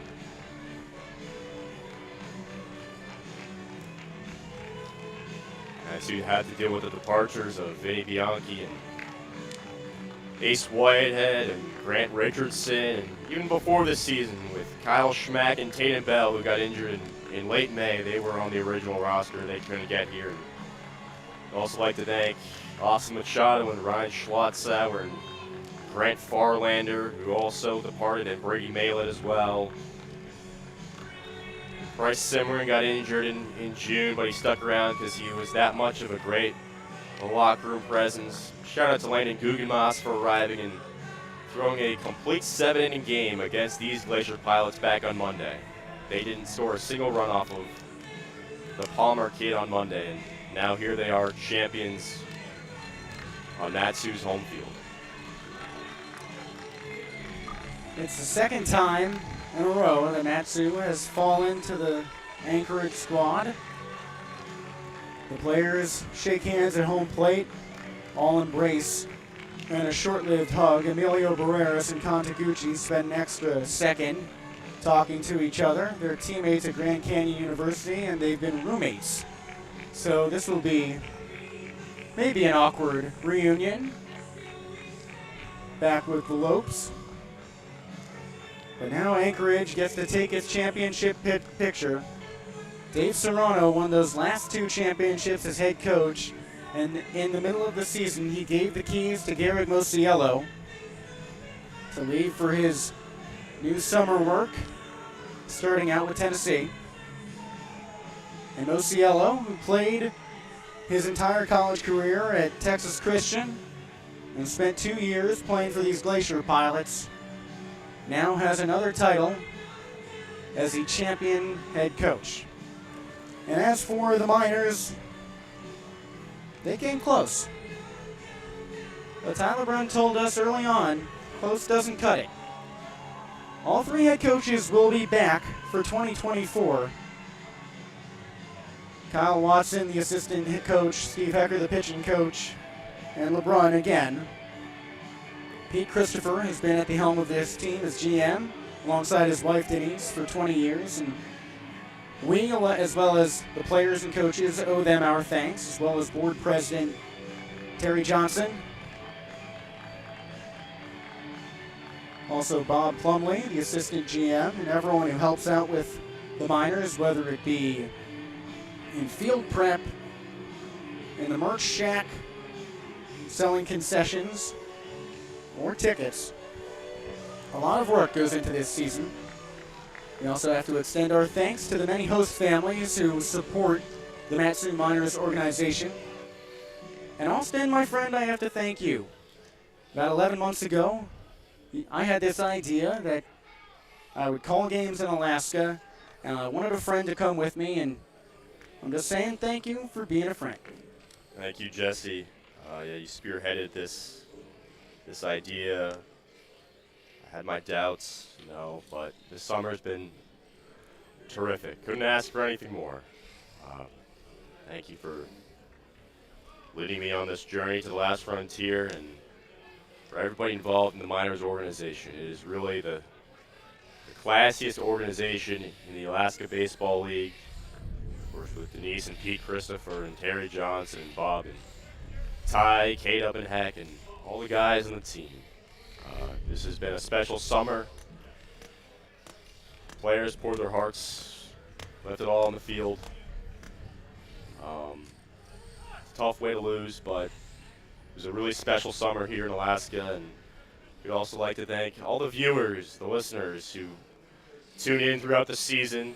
I know we got upwards of 170 here in the final innings of this game 2 watching. I'd like to thank my mom for watching pretty much every single game back on the East Coast, staying up to 1 a.m. sometimes, 2 a.m. Everybody from around the country who watch, and all the parents who came up, and we got to meet the Vest family. We got to meet the Vest family and the Daly family and Maddox's family, and a bunch more that I'm forgetting right now. The Shit-Owens, the Likes.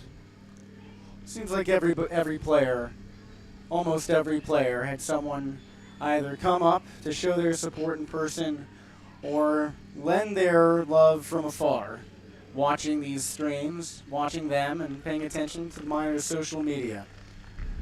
A few straggling fans give a light round of applause. The Miners clean up the field for the final time. The flight is out of here on Monday. The Glacier pilots gather around their trophy with as many cameras as you can imagine on them. But that does it for us. 4-2 pilots, the final. They've got their 3rd straight championship. I almost forgot to thank my parents and my sister for being so supportive of all this. So before we go, thank you to them. And on that note, I think it's time that we call it a season. For everyone who paid attention to Matsu Miners baseball, we are eternally grateful. Yep. We hope to see you back in 2024. The first place Miners leave it there.